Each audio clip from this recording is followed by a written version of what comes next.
전종철의 전격 시사. 안녕하세요. 전종철의 전격 시사 진행을 맡은 전종철 기자입니다. 김건희 여사 의혹 사건 수사를 이끄는 서울중앙지검장과 1차장, 4차장 검사가 모두 교체됐습니다. 이원석 검찰총장의 대검 참모진도 대거 물갈이된 가운데 이원석 총장이 곧 입장을 밝힐 거란 관측이 나옵니다. 검찰이 김건희 여사에게 고가 가방을 건넨 최재형 목사를 소환 조사했습니다. 대통령실이 이른바 라인 야후 사태와 관련해 우리 국민과 기업의 이익을 최우선에 놓고 부당한 조치엔 강력히 대응하겠다고 밝혔습니다.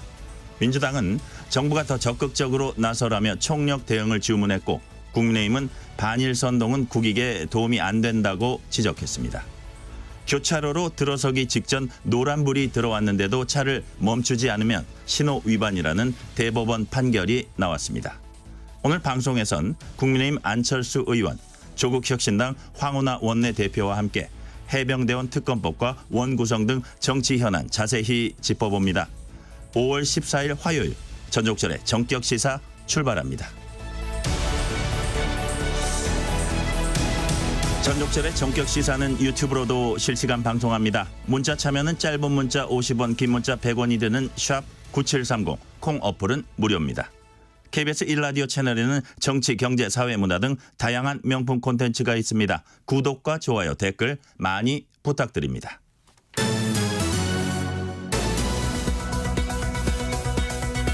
뉴스브리핑 KBS 보도본부 우정아 기자 나와 있습니다. 우 기자 어서 오세요. 안녕하세요. 김건희 여사에게 고가 가방을 건넨 최재형 목사가 검찰 조사를 마치고 어젯밤 귀가했습니다. 어떤 조사를 받았는지 밝힌 게 있습니까? 네, 일단 이 12시간 조사 후에 어젯밤에 이 최재형 목사가 검찰청사를 나왔습니다. 이 최 목사는 김 여사에게 고가 가방을 전달하게 된 경위 외에도 다른 선물을 제공했다고 한 것 등 이 관련 의혹 전반에 대한 조사를 받았다고 이야기를 했습니다. 자신이 선물을 어떻게 또 왜 전달을 했는지 그 선물의 의미가 뭐였는지까지 다 설명을 했다는 겁니다. 앞서서 최 목사는 검찰 출석을 앞두고 자신 외에 다른 사람들도 이 김 여사에게 선물을 건넸다라고 주장을 했었는데요. 검찰은 김 여사와 나눈 카카오톡 메시지 내역 또 촬영 영상 원본 같은 걸 이 최 목사에게 제출을 하라고 했었는데 최 목사는 이번에 제출은 안 했습니다. 앞서서 최 목사는 검찰 출석을 하기 전에 이 제출할 것들을 언론사 기자에게 전부 원본까지 넘겨줘서 없다라고 이야기를 한 건데요. 그러면서 그 문제 영상을 촬영을 했던 이 손목시계형 몰래카메라도 이 검사들이 채집을 해서 수사하면 된다 이렇게 이야기를 했습니다. 최재형 목사는 이번에 청탁금지법 위반 또 주거 침입 등의 혐의로 소환이 됐었는데 계속 그동안 이 공익 목적의 취재였다 이렇게 주장을 하고 있습니다. 네. 이제 검찰이 혐의점을 수사해 갈 텐데 쟁점이 뭔가요? 네, 좀 핵심 쟁점들만 좀 짧게 말씀을 드리면 우선에 이 김건희 여사가 가방을 받은 게 이 직무와 관련을 해서 금품을 받은 건지 이게 좀 쟁점입니다. 청탁금지법은 당연히 직무와 관련해서 금품 받는 걸 금지를 하고 있는데요. 그런데 이 공직자 본인만 해당이 되지 공직자의 배우자를 처벌하는 조항은 없어서 사실상 김 여사는 처벌이 될 가능성이 크지 않다 이런 분석이 많습니다. 일각에서는 그럼 이거를 알선수재로 좀 볼 수 있는 거 아니냐 이런 시각도 지금 좀 나옵니다. 윤석열 대통령의 경우에는 지금 이런 상황이라면 이 청탁금지법에 있는 신고 의무라고 하는 거를 좀 따져볼 수가 있는데 쟁점은 윤 대통령이 김 여사가 가방을 받은 사실을 과연 알았는지가 쟁점이 될 것 같습니다. 여기다가 특히나 또 대통령 본인이 이 신고 대상인 소속의 기관장이다 보니까 이 신고 의무의 조항을 어떻게 좀 어디까지 해석을 할지가 또 쟁점이 되겠습니다. 서울의 소리 측은 자신들이 법을 위반했다면 김 여사와 함께 처벌을 받겠다 이렇게 좀 진을 치고 있는 상태입니다. 그런데 이번 수사를 지휘할 최고의 검찰 간부진이 대거 바뀌었다고요? 네, 이번에 좀 대거 바뀌었습니다. 김건희 여사 이 수수 의혹을 지휘할 서울중앙지검장이 이번에 새로 임명이 됐습니다. 윤석열 대통령 검찰총장 시절에 총장의 이 대변인을 지냈던 이창수 전주지검장입니다. 김 여사 수사를 두고 이 대통령실과 좀 갈등설이 있었던 송경호 현 서울중앙지검장은 부산 고검장으로 이 발령이 됐는데요. 일단 모양은 고검장 승진인데 사실상 좌천성 인사 아니냐, 좌천 아니냐 이런 해석이 나오고 있습니다. 또 이번 의혹 수사에 실무를 지휘를 해온 김창진 중앙지검 1차장, 또 이 도이치모터스 주가 조작 사건을 맡았던 고형곤 4차장 등 이 중앙지검의 차장 검사들이 모두 좀 줄줄이 교체가 됐습니다. 또 대검찰청에서는 이원석 검찰총장의 이 참모진들이 이른바 이 친윤 검사들을 좀 대거 채워졌는데요. 총장 임기가 지금 이 넉 달 정도밖에 안 남았는데 이렇게까지 좀 인사를 한 건 이례적이다. 뭔가 좀 다른 뜻이 있는 것 아니냐 뒷말이 많습니다. 네. 이원석 검찰총장이 이번 인사 관련해서 입장을 빠르면 오늘 발표할 수도 있다고요. 네, 이 빠르면 오늘 정도 이원석 총장이 직접 좀 입장을 밝힐 수도 있는 걸로 전해지고 있습니다. 이 실무 검사들을 줄줄이 교체하니까 사건이 지연될 수밖에 없겠죠. 이 앞서서 이원석 총장이 신속하고 이 철저한 수사를 계속 좀 강조를 해왔는데 이렇게 되면 좀 무색해진 셈입니다. 일각에서는 이번 인사에 대해서 대통령실에서 지금 검찰 수뇌부에 사실상 불신임의 메시지를 보낸 것 아니냐 이런 해석까지도 나온 상황입니다. 검찰청법에도 이 인사하면은 총장 의견 듣게 돼 있는데 이번 인사가 사실상 이원석 총장 뜻과는 차이가 있다 이런 해석이 지금 많습니다. 이원석 총장은 어제 인사 후에 갑자기 있었던 이 지방 일정도 갑자기 좀 취소를 했는데요. 오늘 입장이 좀 나올 수 있을지 주목되고 있습니다. 네. 해병대원 순직 사건을 수사 중인 경찰이 임성근 전 해병대 1사단장을 피의자 신분으로 소환해서 오늘 아침까지 만 하루 가까이 조사하고 있습니다. 조사 내용 나온 게 있습니까? 네, 일단은 조사가 어제 오전 9시쯤에 시작이 됐는데 만 하루 가까이 지금 진행이 됐습니다. 지금쯤 이 진술 조서 열람을 마치고 곧 나올 것이다 이런 소식이 좀 전해지고 있는데요. 일단은 밤샘 조사 상황 또 내용은 전해지진 않고 있습니다. 임 전 사단장은 무리한 수중수색을 강행해서 이 해병대원을 숨지게 했다면서 업무상 과실치사 혐의로 고발이 됐었죠. 당초에 국방부가 임 전 사단장을 경찰 수사 의뢰 명단에서 뺐었는데 박정훈 전 해병대 수사단장의 변호인이 직접 경찰에 고발을 했습니다. 임 전 사단장은 수중 수색 지시를 내린 적이 없다면서 혐의를 강하게 부인하고 있습니다. 자신은 해병대 여단장이 물어봐서 이 의견을 냈을 뿐이고 이 수중 수색은 여단장의 건의 또 육군 54단장의 승인으로 결국에는 이루어졌다는 겁니다.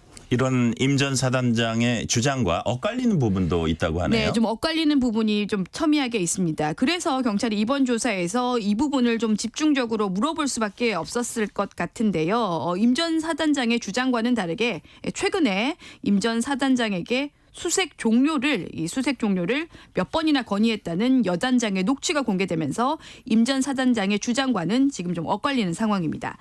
이번 사건 이 수사를 중인 역시 수사 중인 공수처도 김계환 이 해병대 사령관 재소환을 지금 좀 검토하고 있어서 이 관련 수사는 이제 좀 본격적으로 윗선을 향하고 있습니다. 네.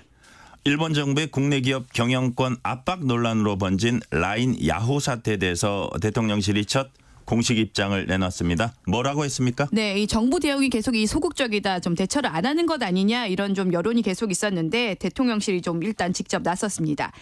대통령실은 일관되게 우리 국민 또 기업의 이익을 최우선에 놓고 일해왔다 이렇게 강조를 했습니다. 지난해 11월부터 네이버와 함께 대응을 해왔고 일본 정부에게서 이 사실관계도 계속 확인을 했다는 겁니다. 그러면서 일본 정부를 향해서 우리 기업 의사에 조금이라도 반하는 좀 부당한 조치가 있으면 단호하고 또 강력하게 대응하겠다 이렇게 경고를 했습니다. 그런데 대통령실이 네이버 측에도 요구한 게 있다고 합니다. 뭡니까? 네, 이 네이버를 향해서 문제 해결을 위해서는 좀 상황을 좀 더 자세히 정확하게 설명을 해달라 이렇게 요구를 하고 나섰습니다.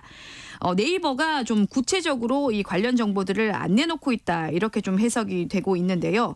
일본 정부와 이 네이버가 실제로 어떤 대화를 주고받았는지 등등을 좀 네이버에서 구체적으로 좀 더 공개를 해야 더 도와줄 수 있다 이런 의미로 보입니다. 이번 사태는 좀 복잡하지만 좀 간단히만 좀 먼저 말씀드리면 이 네이버의 메신저인 라인이라고 하는 거는 우리 카카오톡처럼 일본에서는 이 국민 메신저입니다. 지금 상황은 일본 정부가 이 라인 지분 100% 중에서 이 절반인 50% 갖고 있는 네이버를 향해서 나머지 50% 갖고 있는 일본 측의 소프트뱅크에 지분을 모두 넘겨라. 이렇게 좀 충분히 해석될 만한 행정 지도라는 걸 일본 정부가 했습니다. 그래서 이게 사실상 라인 강탈 아니냐 이렇게 해서 문제가 시작이 됐고 이게 단순히 뭐 기업끼리의 문제를 넘어서 외교 안보 문제까지도 비화가 되고 있는 겁니다. 정치권도 정부의 적극적 대응을 촉구하고 있습니다. 그런데 여야 간 온도차는 있죠. 네, 좀 온도차가 있습니다. 우선에 이 더불어민주당은 범정부 차원의 이 총력 대응을 촉구를 하면서 여당에도 이 관련 상임위를 좀 열어서 대책 마련을 촉구를 했습니다. 국민의힘은 우리 기업의 이익 침해는 당연히 보호돼야 한다고 밝혔습니다. 그러면서도 반일 선동은 좀 경계를 해야 된다. 윤상현 의원 등이 나서서 이 국익에 전혀 도움이 안 되기 때문에 이른바 좀 죽창가를 부르는 식의 반일 감정까지는 가서는 안 된다. 이렇게 좀 경계를 하기도 했습니다. 네, 마지막 질문입니다. 북한의 해킹 공격으로 우리 법원 전산망에서 막대한 양의 정보가 빠져나간 것으로 확인됐습니다. 대법원이 책임 소재를 가리기 위해서 진상조사를 시작했다고 하네요. 네, 먼저 이 북한이 얼마나 이 많이 해킹으로 빼나갔는지를 말씀을 드리면 이 경찰 조사를 좀 보면 이 해킹 조직인 라자루스라고 하는 추정되는 집단이 모두 약 1000기가바이트나 가져갔다고 합니다. 이 정보에는 각종 재판 정보나 개인의 금융 정보 등등 이른바 이 알짜라고 불리는 정보들만 모여 있는데 북한 해커들이 이걸 노렸습니다. 2년 넘게 이 정보를 빼간 걸로 지금 조사가 됐는데요. 상황이 좀 미지경이다 보니까 이 대법원 이 윤리감사관실이 자체로 진상조사에 착수를 했습니다. 정확한 해킹 시점이나 침입 경로가 아직까지 나온 건 없지만 이 내부에서 이 허술한 보안 관리가 해킹의 빌미를 제공했다. 이런 비판은 피하기가 어렵기 때문입니다. 특히나 이 피해 사실을 알고도 이 수사 의뢰까지 9달이나 넘게 걸린 이 늦강 재앙에 대한 조사도 좀 불가피해 보입니다. 대법원 측에서는 지난해 3, 4월경에 이미 이 국정원에 지원 요청을 했었고 해킹을 안 후에 이 자체 조치를 하면서 추가 피해는 막았다 이렇게 좀 설명을 하고 있는데 그래도 이 허술한 대응에 관한 비판은 피하기는 어려울 것 같습니다. 오늘 여기까지 듣겠습니다. 우정화 기자 수고했습니다. 지금 시각 7시 32분입니다. 전격시사 날씨 정보입니다. 쾌청한 아침입니다. 오늘 전국이 종일 맑겠고 공기도 깨끗하겠는데요. 큰 일교차는 주의하셔야겠습니다. 지금은 서늘하지만 한낮에는 서울 24도, 광주 26도, 대구 28도, 강릉 29도까지 오르며 덥게 느껴지는 곳이 많겠습니다. 부처님 오신 날인 내일은 전국 곳곳에 비가 오겠습니다. 특히 강원 영동과 경북 북부를 중심으로 다소 많은 비가 오겠고 바람도 강하게 불면서 오늘보다 낮 기온이 5도 이상 떨어져 낮에도 조금 쌀쌀하게 느껴질 전망입니다. 한편 지금 강원 동해안에는 건조주의보가 발효 중이고 바람도 조금 강하게 불고 있어 불조심하셔야겠습니다. 현재 서울의 기온은 14.3도입니다. 날씨 정보 송소진입니다. 이어서 이 시각 교통 상황을 KBS 교통정보센터 정현정 씨가 전해드립니다. 네, 출근길 도로 상황입니다. 먼저 경부고속도로인데요. 서울 방향으로 회덕분기점 부근은 1차로에 승용차 고장난 차가 서 있습니다. 수원에서 막히고 있고요. 판교분기점에서는 승용차 관련 사고 있어서 처리하고 있습니다. 이 사고의 여파로 서울 요금소에서 판교분기점까지는 10km가량 막히고 있고요. 달래내거기에서 반포까지 10km 구간 역시 정체입니다. 반대 부산 쪽으로는 잠원에서 서초, 신갈분기점에서 수원까지 막히고요. 남사진유에서 남사까지 밀리고 있습니다.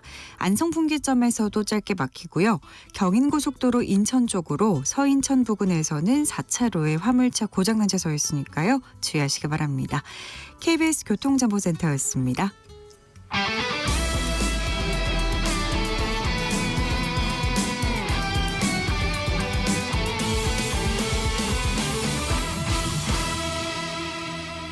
전종철의 전격 시사.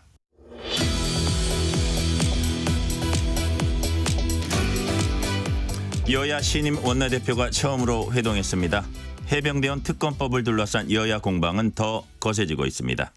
일본 정부의 네이버 라인 경영권 압박 문제와 의대 증원에 대한 법원 판결에도 이목이 집중돼 있습니다. 의사 출신 IT 전문가, 국회의원 또 당권 주자로도 꼽히는 분입니다. 따라서 이런 주요 현안에 모두 전문가적인 분석이 가능한 분이기도 합니다. 안철수 국민의힘 의원 전화 연결합니다. 의원님 안녕하세요. 네, 안녕하십니까. 제 소개가 좀 괜찮았습니까? 예, 과분한 칭찬이신데 열심히 노력하겠습니다. 자, 요즘 인터뷰하시면 이 질문부터 받으실 것 같습니다. 해병대원 특검법을 국회에서 재표결해야 한다면 찬성표를 던지겠다. 이런 입장 여전히 변함 없으십니까? 변함 없습니다. 사실 보수에서의 핵심 가치가 국방, 안보 그리고 또 보훈 아니겠습니까? 네. 젊은 나이에 군인이 국가를 위해서 일하다가 정말 소중한 생명을 잃은 사건인데요. 여기에 대해서는 보수가 먼저 나서서 진상을 밝히고 거기에 따라서 합당한 예우를 하는 게 맞다는 그런 신념을 가지고 있습니다. 사실 국가 존재 이유가 뭡니까? 가장 중요한 게 국민의 생명과 안전을 지키는 것 아니겠습니까? 네. 그래서 국가를 위해서 목숨 바친 분께는 국가가 할 수 있는 최대한의 예우를 해드리는 것이 그게 바로 선진국이고 품격 있는 나라인데 우리나라도 그 수준이 되어야 된다. 그런 믿음에는 변함이 없습니다. 네. 혹시 당내에서 의원님께 반대표 좀 던져달라 이렇게 당 지도부나 의원 개인별로 개별적으로 이렇게 요청해 오시는 분도 있습니까? 이 문제에 대해서는 아직 뭐 어떤 이야기도 나오고 있지 않습니다. 네. 자, 요거 관해서 질문 하나만 더 드려볼게요. 지금 말씀하신 보수의 가치 측면에서도 제가 무슨 말씀인지 잘 이해는 되고요. 그리고 이제 의원이 헌법기관이잖아요. 개개인이. 그래서 그렇습니다. 어차피 자신의 소신에 따라서 표결하는 거 이건 당연한 겁니다. 그런데 이제 사실상 당론 비슷하게 이제 결정된 거를 당권 대권 주자로 꼽히는 중진 의원이 반대한다는 점 요거 하나 있고 그다음에 혹시 정부 여당의 의도나 상황과 다른 결과가 나왔을 때 후폭풍 이런 것까지도 좀 감안해야 되는 것 아니냐는 이런 그 반론이 당내에 조금 있는 것 같아요. 그런 부분에 대해서는 어떻게 보세요? 당원 부분에 대해서는 지난번 표결 때 사실은 그 문제가 있었습니다. 무슨 뜻이냐면 네. 그때 원내대표가 그 본회의 직전에 나와가지고 의원들께 그랬습니다. 만약에 그날 이태원 특별법만 통과하고 그 다음에 최상병 특검법에 대해서는 좀 더 논의를 이어가기로 해서 오늘 본회의를 열게 됐다. 네네. 만약에 그렇지 않았다면 본회의를 열 생각이 없었다. 분명히 말을 듣고 저희는 들어갔습니다. 네. 근데 결국은 그 여야 합의가 된 불과 뭐 1시간 전에 합의가 된 거를 어긴 거죠. 그러니까 이런 건 사실 제가 지금까지 국회의원 하면서 처음 겪는 일입니다. 그래서 거기에 대해서 항의로 뭐 그냥 제가 앉아 있어서 거기서 찬성표를 던지든 반대표를 던지든 민주당 표만으로 통과될 거는 뭐 너무나 명확하지 않았습니까? 네네. 그래서 거기에 대한 그 항의 표시로 저는 저 나름대로의 판단으로 제 개인적인 판단으로 거기에 합세해서 같이 나갔던 것이고요. 네네. 이번에 다시 제의를 한다면 그건 좀 다릅니다. 특히 이번 대통령 그 기자회견을 보면은 대통령께서는 이 사실 문제에 대해서 그리고 또 법리적으로도 만약에 국민들께서 뭐 특검 결과에 수용을 하지 못한다면 특검하면 되지 않느냐고 그렇게 자신감을 피워가셨거든요. 네네. 그래서 저는 오히려 그런 마음이시라면 오히려 더 선제적으로 보수의 핵심 가치를 앞세우는 그런 행동으로 보여주시면 그러니까 거부권을 행사하지 않고 그냥 받겠다. 그게 더 정정당당한 그런 태도라고 생각합니다. 네. 자, 조국혁신당은 윤 대통령이 그 해병대원 특검법을 거부하면은 그 거부권 행사 자체가 중대한 헌법 위반이기 때문에 탄핵 사유 될 수 있다. 이런 주장을 했습니다. 이 주장은 어떻게 보세요? 조국 혁신당 그 주장이 뭐 어떤 일이든 기승전 특검 주장하는 것 같습니다. 그래서 저는 사실 뭐 개인 생각입니다만 차라리 당 이름을 기승전 탄핵당으로 바꾸시는 게 어떤가 그런 생각을 하고 있습니다. 물론 뭐 농담이고 그런데요. 네네. 일고의 가치도 없습니다. 사실 헌법하고 법률에 그 대통령이 그 국회를 통과한 법에 대해서 수용 또는 제의 요구를 할 수 있게 돼 있지 않습니까? 그리고 또 거기에 대해서 또 국회가 재의결해서 그걸 또 바로잡을 수 있는 절차도 있는 것이고요. 네. 그래서 법에 이미 나와 있는 것에 대해서 뭐 어떤 것이든 뭐 탄핵 운운하는 그런 행태는 저는 공당으로서의 자격이 부족한 것 아닌가 그렇게 생각합니다. 네. 자, 그 해병대원 특검법과는 조금 달리 의원님은 김건희 여사 특검에 관해서는 수사를 먼저 지켜보겠다는 입장을 이전에 밝히신 것 같아요. 최혜병 그렇습니다. 특검과 뭐 다른 점이 있습니까? 이 최혜병 사건 같으면 여러분이 연관된 그리고 거의 1년 전 일 아니겠습니까? 네. 그렇지만 이 여사와 목사 두 분 간에 일어난 일은 훨씬 더 간단합니다. 그래서 저는 지금 현재 검찰이 수사에 속도를 내고 있고 또 전 국민이 지켜보고 있는 상황이니까 빠르게 수사의 결론이 나올 수 있는 사안이라고 생각합니다. 그러니까 아마 국회에서 만약에 특검에 대해서 논의를 한다고 해도 그 과정 중에 이 결론이 나올 수도 있습니다. 네. 그래서 저는 만약에 그렇다면 수사국 결과 먼저 지켜보고 그 결과에 대해서 판단해도 늦지 않다 그렇게 생각합니다. 서울중앙지검장과 1차장, 4차장 검사 등이 전격 교체됐습니다. 이번 인사가 김 여사 수사에 영향을 미치지 않을까요? 글쎄요, 그 문제에 대해서 뭐 여러 가지 여당과 야당의 주장이 지금 다르기는 합니다만, 검사분들의 이런 그 자리 이동들에 대해서 조금 시간이 지체되는 그런 측면도 분명히 존재하기는 할 겁니다만, 그렇다고 해서 그 전에 있었던 사실 수사했던 그런 결과들이 없어지진 않고 그대로 인수인계가 되는 것 아니겠습니까? 거기에 대해서 저는 저 사실대로 판단할 거라고 그렇게 생각합니다. 네. 자, 안 의원님께서는 김건희 여사 활동과 관련해서 제2부속실 특별감찰관 같은 견제장치 있어야 한다 제안을 하셨습니다. 그런 제도가 필요한 이유를 좀 설명해 주세요. 그러니까 지금 현재 전혀 제도적인 장치가 없다 보니까 국민들께서 사실 저희 주민들과도 이야기를 해봤습니다만 네.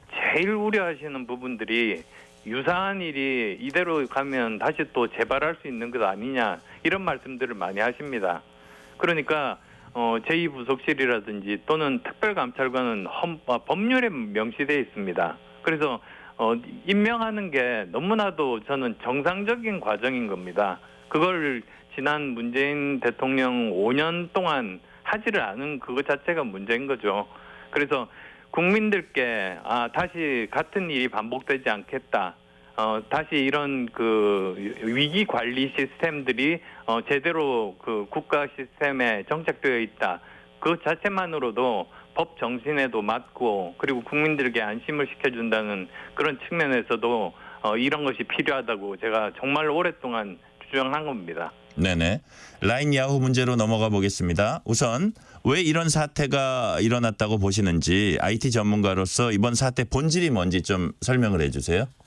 본질은 결국은 라인이 지금 뭐 많은 분들이 아시겠지만 일본뿐만 아니고 동남아나 전 세계에 걸쳐서 2억 명 정도 가입자를 보유하고 있는 정말 세계적인 수준의 글로벌 기업입니다. 제가 예를 들어서 말씀드리면 네. 카카오톡의 가입자 수가 1억 명이거든요. 네. 그러니까 카카오톡이 크다고 생각하고 자회사가 몇백 개가 있지만 그 2배에 해당되는 굉장히 소중한 플랫폼인 거죠. 그런데 미래는 플랫폼에 달려 있습니다. 누가 플랫폼을 가지냐에 따라서 그 과학기술 패권 전쟁 시대에 정말로 중요한 그런 역할을 담당하게 되는 건데 이것을 단지 개인정보 50만 명 유출이죠. 그러니까 네네. 가입자 2억 명 중에 50만 명이면 가입자의 0.25%인데요. 그거를 핑계로 해가지고 2억 명 가입자를 가진 이 라인을 일본이 가져가려고 하는 거는 그건 아주 잘못됐다. 네. 정말 라인 야후를 잃는 것은 한마디로 따지면 이 앞으로 펼쳐질 사이버 세상에서 우리 영토를 잃는 것과 같다. 그렇게 말씀드립니다. 아, 그러니까 이게 이제 플랫폼 패권을 둘러싼 전쟁이다 이렇게 보시는 건가요? 네, 그렇습니다. 그럼 당연히 이제 국가 차원에서 대응하는 거는 당연하다고 보시는 거고요. 근데 초기에 저는 과기정 동부에서 잘못 대응을 했다고 생각합니다. 그러니까 일본 정부가 행정지도에 지분 매각이라는 표현이 없다고 그렇게 주장을 했는데요. 네. 사실 짧습니다. 행정지도 그 부분에 대해서 번역을 해서 이렇게 보면은 여기는 명백하게 우리 기업의 압박으로 정말 그 지분 매각을 하라는 그런 것이 분명히 들어가 있거든요. 네네. 그러니까 이것에 대해서 오히려 일본 편에서 일본 비판을 되도록 자제한 그런 측면은 저는 잘못된 그런 대응이라고 저는 생각합니다. 그럼 그래서 야당이 얘기하는 것처럼 초기부터 강력한 대응이 맞는다. 안 의원님께서는 그렇게 보시는 거죠? 네, 그렇습니다. 강력하게 대응을 해야 되고, 근데 저는 국회가 여기에 하기보다는 네. 행정부끼리 소통을 통해서 외교적인 노력, 예를 들면 저는 윤 대통령께서 아베 총리에게 직접 전화를 해서 이 문제에 대해서 이야기하자, 결론을 내자, 여기서 이 선을 넘는 것은 안 된다고 단호하게 입장을 밝혀주시는 것이 저는 필요하다고 봅니다. 정상 그런 간의 것들을 소통이 위해서 필요하다. 그런 말씀이시네요. 그런 일을 위해서 지금까지 관계 개선하고 여러 가지 외교 노력을 한 것 아니겠습니까? 네네. 자, 그러면 그 대통령실이 국민과 기업의 이익이 최우선이기 때문에 어떤 문제 발생 시 단호히 대응할 것이다 이렇게 얘기했는데 이 자체는 이제 뭐 바른 방향인데 거기에 한 발 더 나아가서 정상끼리의 소통까지 필요하다 이렇게 말씀을 하신 거네요. 그렇습니다. 사실 전례들이 많습니다. 네. 예전에 아마 한 5년 전 정도로 기억이 되는데요. 미국의 반도체 테스트 장비 회사가 있습니다. 엑셀이라고. 네. 근데 거기를 중국이 사기로 했거든요. 그러니까 네. 이미 미국 그 회사는 자기들이 팔기로 결정을 한 겁니다. 근데 그것을 미국 정부에서 막았습니다. 이건 무슨 말이냐면 네. 지금 현재 시대는 아무리 자유시장 경제를 존중하는 것이 기본적인 바탕이긴 하지만 핵심 첨단 기술을 보유하고 있는 기업에 대해서는 이게 국가 안보에 심각하게 지장을 초래한다고 생각하면 네. 그걸 막는 게 당연한 조치라고 생각합니다. 그러니까 뭐 조금 과한 예를 한번 설명드리는 게 나을 것 같은데요. 네. 만약에 어떤 사기업이 몰래 핵무기를 개발했어요. 네. 그래서 이거를 팔려고 할 때 그러면 자유시장 경제하에서 기업은 자기의 이윤 극대화를 위해서 어떤 일이든지 할 수 있는가? 그걸 허용하면 안 되지 않습니까? 네. 그러니까 국가 안보가 가장 중요한 최상의 가치이고 그 아래에서 사실은 기업의 자유시장 경제에서의 활동을 장려하는 그런 것이 지금 현재 패러다임입니다. 네네. 거기에 따라서 우리도 여기에 대응을 해야 되는 거죠. 근데 이제 회사가 결국은 네이버가 자신의 전략을 세울 겁니다. 그 회사의 전략을 세울 텐데 네이버 입장에서 뭐 이런 얘기를 하는 분들도 있어요. 라인 야후 지분을 일부 매각하고 그 돈으로 약간 세계 글로벌 전략을 재편하는 데 투입하는 건 어떠냐. 글로벌 시장에 투자할 실탄을 확보하는 건 어떠냐. 이거는 또 다른 문제인가요? 저는 꼭 그렇게 생각하지 않습니다. 네이버가 사실 다른 쪽으로도 자금이 풍부합니다. 네네. 자금이 모자란 회사는 아닙니다. 그리고 또 새로운 사업을 한다고 해서 과연 라인만큼의 투자를 라인만큼 하더라도 라인만큼의 그런 인프라를 획득할 수 있을지 저는 가능성이 많이 떨어진다고 봅니다. 네. 그래서 저는 네이버가 만든 것은 맞지만 이거는 이미 기업 차원을 넘어서 기술 주권 차원에서 저는 접근해야 된다고 보거든요. 그래서 이런 뭐 외력에 의해서 다른 나라에 의해서 강제적으로 지분을 뭐 매각을 해서 경영권을 상실한다든지 이런 일들은 정부가 적극적으로 대처해야 된다. 다시 말씀드리고 싶습니다. 네. 자, 법원이 이번 주 의대 증원 집행정지 여부 결정합니다. 양측에 되게 중요한 결정이고요. 이런 가운데 의료계 측과 정부가 의대 증원 근거 자료 놓고 이제 공방을 계속하고 있습니다. 이런 진실 공방은 어떻게 보시는지 앞으로 어떻게 해법을 마련해야 될지까지 좀 말씀을 해주세요. 예, 저 사실 여당에 책임 있는 중진 의원이니까 자칫 법원에 간섭한다는 오해를 받을 수 있어서 언급하기가 좀 조심스러운 측면이 있습니다. 네. 그래서 저는 법원이 심사숙고해서 현명한 판단을 하시리라고 믿고요. 말씀해 주신 김에 그 의대 증원 문제 어떻게 풀어야 하나 말씀을 드리자면 네. 제가 여러 번 걸쳐서 정말 몇 달 전부터 말씀을 드렸습니다만 올해 의대 증원은 1년을 유예하고 대신에 의사들은 환자 곁으로 물론 돌아와야 되고 네. 의대 증원을 한다는 원칙에 대해서는 합의를 한 다음에 그 증원 규모를 정하기 위해서 협의체를 만들어서 거기서 결정하는 게 바람직하다. 저는 이렇게 말씀드립니다. 그렇게 말씀드리는 이유 중에 하나가 지금 그 악화 일로에 지금 놓여 있습니다. 네네. 그러니까 이대로 가면은 지방 의료기관부터 여름부터는 도산이 시작될 겁니다. 그리고 그것이 결국은 서울까지도 올라오게 되겠죠. 그러면 지난 수십 년간 우리가 고생해서 만든 세계 최고 수준의 의료 시스템이 붕괴돼 가지고 국민이 가장 큰 피해자가 되는 것 아니겠습니까? 네네. 우선 그런 병원 도산 문제가 있고 그건 지금 벌어지고 있는 현재 진행형의 일입니다. 그리고 또 당장에 내년에 그 여러 학생들이라든지 또는 전문의들이 유급을 하게 될 때 인턴할 사람도 없고 공보위할 사람도 없고 군의관 할 사람도 없습니다. 네. 이런 사상 초유의 일이 벌어지게 되는 거고요. 그 다음에 또 반면에 이 사람들이 유급을 하면 한 학년 내려갑니다.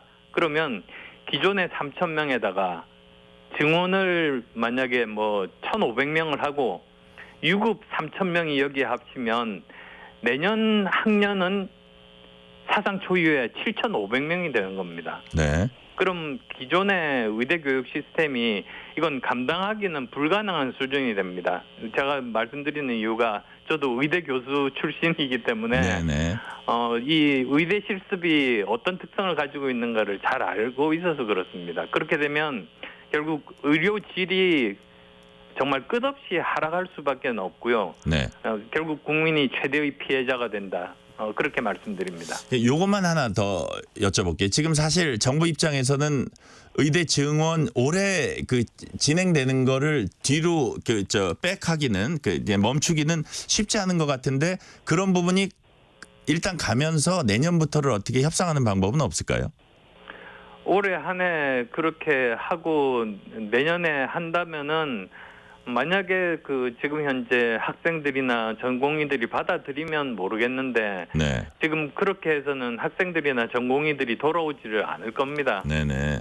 그렇게 되면 전공의들이 사실 지금 현재 병원 도산 위기의 그 가장 큰 원인이 전공의들이 돌아오지 않는 데 있거든요. 네네.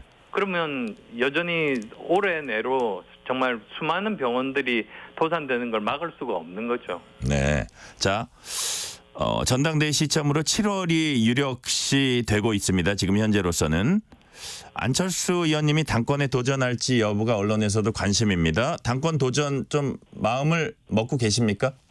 지금 현재로는 생각하고 있지 않습니다. 제가 계속 그렇게 같은 발언을 하는 이유가 네. 지금 국가를 위해서 뭐가 중요한가? 의료 대란 해결하고 라인 야후 사태 해결하는 게 가장 중요하다고 생각해서 여기에 지금 집중해서 거의 하루 종일 여기 관련자들 만나고 또 오늘 또 서울대 비대위와 세미나를 국회에서 합니다. 네네. 그래서 지금 현재로서는 국민 현안 그리고 민생 현안에 지금은 집중하고 있다. 그리고 또 이제 막 비대위가 이제 생겼고 이제부터 아마 논의들이 시작될 테니까요. 네. 뭐 좀 나중에 고민해도 늦지 않다고는 생각에 우선은 시급한 민생 현안에 집중하고 있습니다. 네. 국회의장은 추미애 당선인으로 힘이 실리는 모양새입니다. 정성호 의원, 조정식 의원이 사실상 사퇴하고요. 추 당선인에게 힘이 실린다는 분석을 많이 내놓고 있는데 그 배경이 뭐라고 보세요? 민주당에서 사실 이재명 민주당으로 이름을 바꿔도 될 정도인 것 같습니다. 사실 민주당에는 민주가 없다는 뭐 그런 말들도 사람들이 하고 있습니다만 참 불행한 일 아니겠습니까?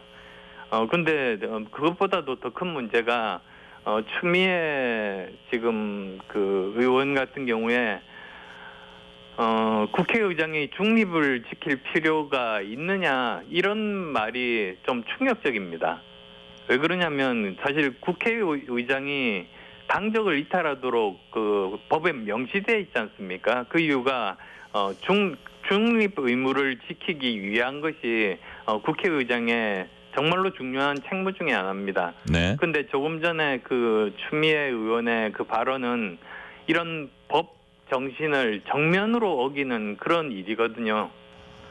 그래서 이 염려되는 부분이 참 적지는 않습니다. 그래서 민주당이 리더십이 정말 건전하고 당내에서도 건강한 토론 기능이 살아 있다면 또 모르겠지만은 현재 이재명 대표 일극 체제 그런 민주당에서 그걸 기대할 수 있을까 그런 점에서 정말 염려가 큽니다. 네네. 오늘은 여기까지 듣겠습니다. 지금까지 안철수 국민의힘 의원이었습니다. 의원님 감사합니다. 네, 감사합니다. 전종철의 전격시사 1부 순서 마치고 2부가 이어집니다.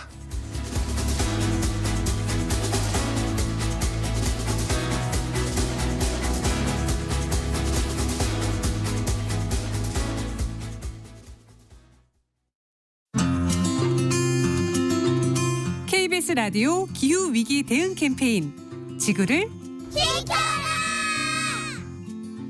저는 사단법인 소비자 기후행동 울산지부에서 활동하고 있는 김혜경이라고 합니다. 해양으로 떠돌아다니는 미세 플라스틱이 전 세계적으로 5조 개가 넘는 조각이 바다 생태계를 위협하고 있다고 보시면 될 것 같아요.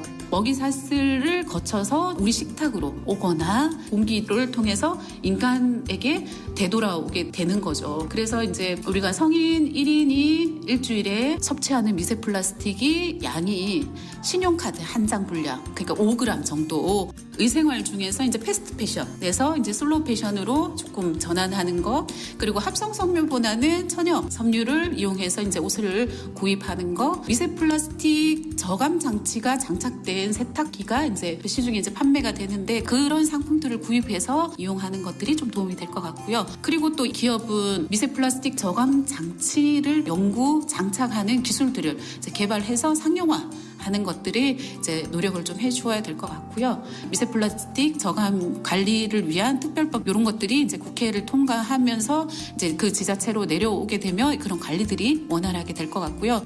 미세 플라스틱의 크기는 미세하지만 그 위협은 절대 미세하지가 않습니다. 플라스틱 생산량은 계속 증가하고 있고 그것이 이제 생태계 전반의 오염원이 되고 있습니다.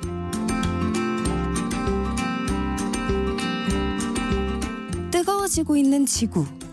지금 우리의 문제입니다. KBS 라디오 기후위기 대응 캠페인 지구를 지켜라 였습니다.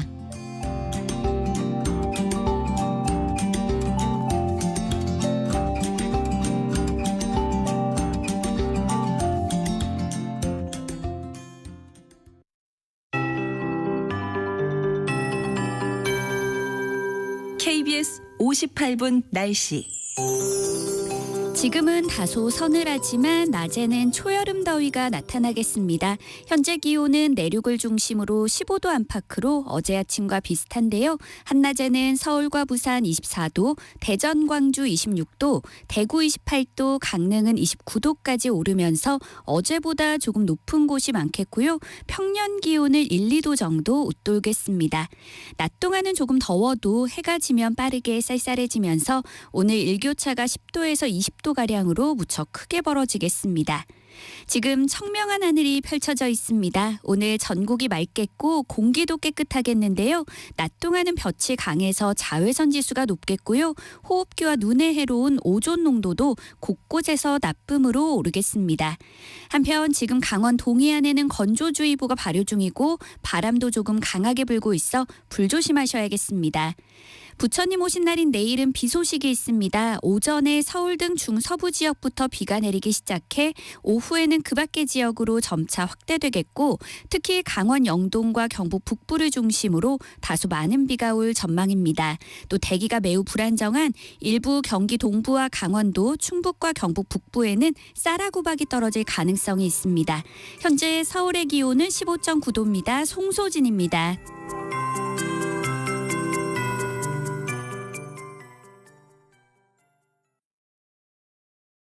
정성을 다하는 국민의 방송 KBS가 8시를 알려드립니다. AM 711kHz, FM 97.3MHz, KBS 1라디오입니다. HLKA.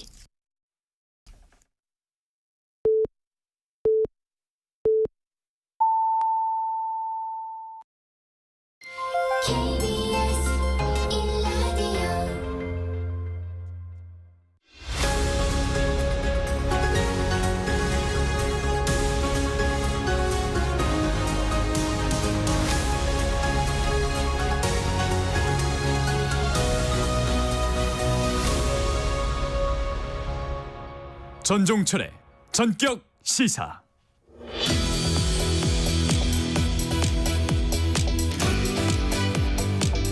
범야권에서 대통령 탄핵론을 거론하고 있습니다. 조국혁신당은 윤석열 대통령이 최혜병 특검법을 거부하면은 탄핵 사유가 될 수 있다며 법리 검토까지 나서겠다는 입장을 밝혔습니다. 관련 이슈 포함한 정치 현안들 황운하 조국혁신당 원내대표와 얘기 나눠보겠습니다. 의원님 어서 오세요. 네, 안녕하세요. 조국혁신당은 어제 당선인 회의에서 윤 대통령의 거부권 행사는 탄핵 사유라고 이렇게 규정을 했습니다. 거부권 행사가 탄핵 사유다. 이게 잘 이해 안 되는 분들도 있을 텐데 무슨 뜻인가요? 거부권 행사는 이제 우리 헌법에 규정된 대통령의 권한이거든요. 헌법 네네. 53조인가 규정되어 있고 이것은 이제 대통령제 하에서 대통령이 법률안 뭐 입법 과정에 참여할 수 있는 헌법상 권리를 네. 보장한 것이고 이제 미국 같은 경우는 우리나라와는 달리 정부가 대통령이 법률안 제출 권한이 없습니다. 그래서 대통령에게 이제 법률안 제정 과정에 이제 개입할 수 있는 권한을 주기 위해서 거부권을 부여했던 것인데 우리나라는 사실 정부가 법률안 제출 권한이 있기 때문에 우리나라 같은 대통령제에서 거부권이 헌법상 규정된 것은 이른바 제왕적 대통령제의 성격 중에 하나로 이렇게 분석이 되거든요. 대통령 거부권은 이렇게 삼권 분립 체제 하에서는 국회 입법권과 완전히 충돌되는 거거든요. 예컨대 이제 무제한으로 거부권이 행사된다고 생각을 해보면 국회 입법권이 완전히 무력화돼 버리잖아요. 네. 그래서 대통령 거부권은 헌법상 권한이긴 하지만 헌법적인 한계가 있다. 이것이 이제 헌법학계의 다수설이고 그래서 대통령의 이 헌법 거부권이 헌법적 한계를 일탈해서 그 남용될 경우에 그런 경우는 그 탄핵 사유가 해당될 수 있다. 이것이 이제 헌법학계의 의견입니다. 저희 뭐 조국 혁신당의 당선자들의 의견이라기보다는 헌법학계의 의견이다. 그럼 이제 해병대원 사건에서 거부권 행사하면 이게 거기에 해당된다 그런 말씀이세요? 그렇죠. 그러니까 거부권 행사가 이제 내재적인 한계가 있는 것인데 어떤 경우냐. 그러니까 아까도 말씀드렸지만 이 거부권을 무제한으로 허용하면 이렇게 생각하면 됩니다. 대통령에게 사면권이 부여돼 있잖아요. 그런데 대통령의 사면권을 무제한으로 사용하면 안 되거든요. 예컨대 대통령의 배우자나 대통령의 자녀들을 콕 집어가지고 사면권 행사한다. 이럴 경우 그 사면권이 정당한 사면권이냐 아니라고 봐야 되잖아요. 마찬가지로 대통령의 거부권은 위헌인 법률 또는 실현 불가능한 법률 또는 국가 재정 건전성을 위태롭게 하는 비용이 들어가는 법률 또는 국익이나 공익에 반하는 법률 이런 경우에 대통령의 거부권이 허용이 된다. 그런데 지금 이 최혜병 사건은 거기에 해당되지 않을 뿐더러 오히려 대통령 본인이나 또는 뭐 김건희 여사 특검도 마찬가지인데 대통령의 배우자가 수사 대상이 되는 이런 수사 대상이 되는 사건 수사에 대한 거부를 하는 거기 때문에 이 완전 이해 충돌에도 해당이 되고 해서 대통령의 거부권 남용이라고 보는 것이죠. 네. 이것은 우현이다. 자, 남용, 권한 남용 플러스 이제 그 이해상충 그렇죠. 얘기를 하셨습니다. 네. 그러니까 헌법적 권한의 사적 남용에 해당이 네. 된다. 자, 그런 말씀을 하셨고 근데 이제 보통 우리가 어떤 탄핵을 한다 그럴 때는 아주 명확한 불법 행위 에 집중을 하거든요. 근데 그런 부분에 있어서는 이게 과연 해당을 하느냐 이런 또 반론도 있어요.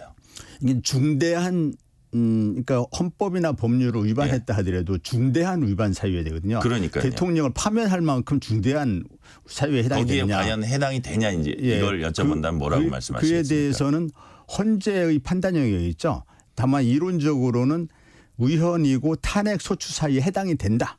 이게 헌법학계 다수설인데 이것이 이제 구체적으로 파면 사유에 해당이 되느냐 여부는 여러 가지 사정을 종합적으로 해서 헌재가 판단할 영역이죠. 또 이제 국회가 탄핵 소추를 의결할 수 있느냐 이것도 역시 여러 가지 사정을 판단해서 국회가 판단할 일이죠. 과거에 박근혜 대통령 탄핵 때도 뭐 의석수만 얘기하자면 그 당시에 야권의 의석수가 170석 정도였는데 결국 탄핵 의결이 됐단 말이죠. 국회에서 뭐 230-40표 나왔을 것 같아요. 그래서 이 역시 대통령 거부권에 대한 이제 뭐 국민 여론, 거부권에 대한 국민 여론, 국회의 판단, 또 실제로 탄핵 소추 의결이 된다면 헌재의 판단 이런 부분은 조금 더 여러 가지 사정을 봐야 됩니다. 네. 자, 그렇다면 오늘 이제 국무회의에서 국무회의가 열리는데 전망을 하시기에 거부권은 행사하실 걸로 보세요.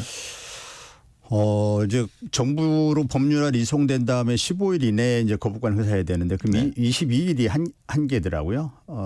그런데 오늘 행사할 수 있고 국무회의가 매일 열리는 게 아니기 때문에 국무회의 열리는 오늘 하거나 일주일 후인 21일 하거나 둘 중에 하나일 텐데 지금 거부권 행사에 대한 국민들의 반대 여론이 굉장히 많기 때문에 마지막까지 고심하는 모습을 보이다가 21일 날 거부권 행사할 걸로 저는 그렇게 봅니다. 그렇게 전망을 하시군요. 그럼 조국혁신당은 어떻게 대응을 하실 겁니까? 일단은 대통령 거부권 행사가 되면 그러니까 재의 요구를 하는 거잖아요. 네네.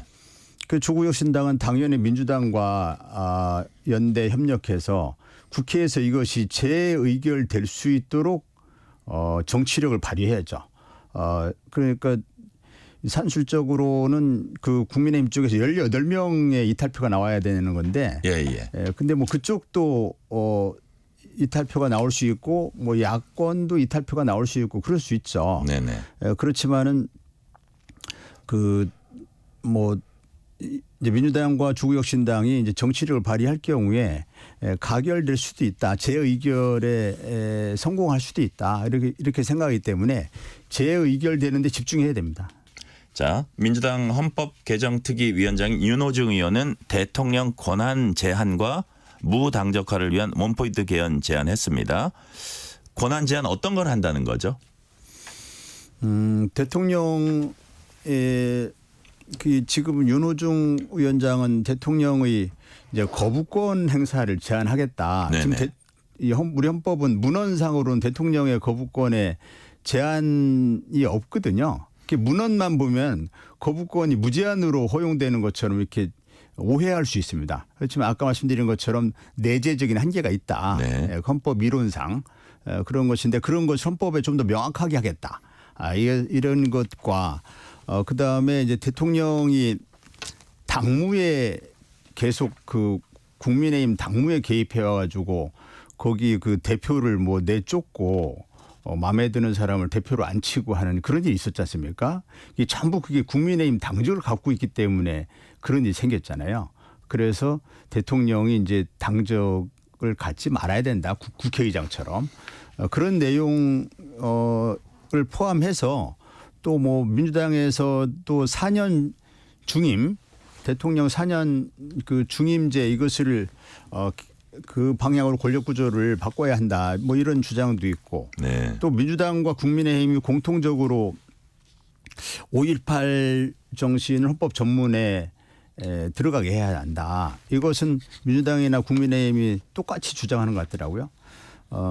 여기에 또 이제 윤호중 위원장도 아마 그런 얘기를 한 것 같은데 우리 헌법에 굳이 들어갈 필요가 없는 내용들이 들어가 있는 게 있거든요. 예컨대 국무회의 심의 사항으로 검찰총장 뭐 임명에 관한 사항이 국무회의 심의 사항 들어가 있는데 뭐 그 정부 부처의 외청장인 검찰총장, 그 외청장이 중에 유일하게 검찰총장만 국무회의 심의 사항으로 들어가 있는데 이거 잘못 들어간 거거든요. 그리고 검찰총장은 이후에 이제 그 검찰개혁 법안에 따라서는 명칭이 기소청장으로 바뀔 수도 있고 또는 검찰청장으로 바뀔 수도 있거든요. 그래서 그것을 검찰총장이라는 이름은 언제든지 법률에 의해서 검찰청장으로 바뀔 수도 있고 공소청장으로 바뀔 수도 있고 그런데 그때만 해도 헌법을 바꿔야 되는 이런 문제가 생겨요. 그래서 그 부분은 이번 헌법에서 빠져야 한다. 네. 그리고 또 헌법 12조 3항에 보면은 영장 규정 관련해서 검사의 신청에 의하여라는 9글자가 들어가 있습니다. 네. 이분도 헌법에 잘못 들어가 있는 거거든요. 이런 부분 헌법에 빠져서 이런 그 규정 때문에 검사들이 우리 검사가 뭐 수사권이 헌법에 규정되어 있느니 검사가 헌법기관이니 이런 잘못된 해석을 하는 그런 이유가 되거든요. 그래서 차제에 그런 부분들 검사의 직무에 관한 사항들 또는 검찰총장이 그 뭐 임명에 관한 사항 이런 부분 헌법에서 빠져야 한다. 이런 내용들이 민주당에서 논의되는 걸 알고 있고 조국혁신당은 여기에 보태서 이제 87년 헌법 체제가 종원을 고할 때가 됐다. 이제 좀 시대에 맞지 않는다. 시대에 맞지 않는 그런 옷을 입고 있는 이런 상황이기 때문에 개헌 얘기도 꾸준히 나왔고 이번에 차제에 개헌을 해서 제7공화국을 건설해야 한다. 이때 제7공화국에 차관해야 될 사항 중에 조국혁신당은 특별히 다른 정당에서 주장하지 않는 거 하나만 말씀드리면 사회권 보장이 강화되는 그런 대한민국 7공화국을 건설해야 한다. 사회권이라고 하는 것은 의장 말씀하시는 건가요? 네. 사회권? 사회권이라는 것은 헌법에 보장된 권리인데요. 예. 뭐 주거권, 예, 건강권, 또 환경권, 교육권 네네. 뭐 이런 것을 사회권이라고 합니다. 즉 인간답게 생활할 수 있는 권리, 사회권, 인간의 존엄성이 보장되는 저는 권리. 지금 국회의장의 사회권으로 잘 그런 의미였군요. 지금 말씀하시는 사회권. 그래서 사회권에 대해서 사회자가 들어가니까 지난 이제 총선 과정에서도 국민의힘 쪽에서 무슨 사회주의와 견강부회를 시키는 이런 일이 생겼는데 그거하고는 전혀 상관이 없는 거네요. 그거는 이제 그거는 뭐 무지의 소치이죠. 사회권은 헌법에 규정된 권리인데 다만 그 보장이 좀 강화될 수 있도록 헌법에 구체화되어야 한다. 네. 그런 내용입니다. 네. 황운하 원내대표께서는 어제 당선인 회의에서 민주당과 조국혁신당은 공통의 개혁과제, 공통의 목표를 가지고 항상 연대할 거다. 이렇게 말했습니다. 아까 말씀하신 거하고 좀 연관은 될 것 같은데 공통의 개혁과제 목표가 뭔지 좀 짤막하게 소개해 주시죠. 공통의 개혁과제는 이번 총선 민심이겠죠. 예, 총선 민심을 구체화하는 것인데 총선 민심은 윤석열 정권을 심판하고 검찰개혁을 마무리 지어라. 이게 총선 민심이라고 이해하고 있습니다. 민주당도 같은 이해를 하고 있는 걸 보는데 윤석열 정권 심판하라는 것은 이른바 이채 양명주 5대 의혹에 대해서 진상규명을 명백하게 해라. 이태원 또 최상병 양평 또 명품백 주가 조작 이 부분에 대해서 명확하게 진실규명을 해라. 특검을 통해서. 이 내용이고 그다음에 검찰개혁을 지난 21대 국회에 실패했는데 22대에서는 반드시 검찰개혁을 완수해라. 이것을 총선 민심으로 이렇게 이해하고 있고 이것이 개혁과제이고 공통과제입니다. 자, 지금 검찰개혁 말씀하셨는데 민주당은 검찰의 수사조작 의혹에 대해서도 특검하겠다면서 먼저 이화영 전 경기도 평화부지사의 술자리 진술 회유 주장 여기에 대해서 들여다보겠다 이렇게 했고요. 뭐 이른바 조국 사건에 대한 얘기도 좀 거론되고 울산시장 선거 개입 의혹 사건에 대한 것도 이제 거론이 좀 되고 있거든요. 근데 이거를 이제 비판하는 쪽에서는 이게 결국은 검찰 수사를 방해해서 사법체계 근간을 좀 흔들려는 거 아니냐는 비판도 합니다. 거기에 대해서는 어떻게 보세요? 사법체계 근간을 흔드는 거하고는 전혀 관계없고요. 네. 왜냐하면 이제 조국 사건이라든지 또 울산 사건이라 이런 것은 이제 재판이 진행되고 있는데 이 재판에 진행되는 그 사건을 그 자체를 다시 수사하자는 게 아니거든요. 이미 재판이 진행되는 사건을 자체를 다시 수사하자는 것으로 오해들 하고 있더라고요. 이미 재판이 진행되고 있는데 뭔 또 수사하냐 이렇게 얘기하는데 그것이 아니고 그 사건 수사 과정에서의 검찰의 진술 조작, 증거 조작 이 부분은 분명히 밝히고 가야 되지 않느냐. 이화영 술판 회유 사건도 마찬가지입니다. 이것도 본질은 진술 조작이거든요. 검찰의 증거 조작입니다. 검찰이 예컨대 울산 사건을 예를 들자면 이 김기현 시장의 비리, 김기현 시장 형제나 비서실장 측근들의 비리 이것을 덮어버리고 그것을 고발한 사람은 오히려 구속을 하고 그 사람을 구속해 놓고 70번을 불러내 가지고 그 사람을 구속한 혐의는 사기였는데 사기죄 하나도 묻지도 않고 황우나 비리를 대라.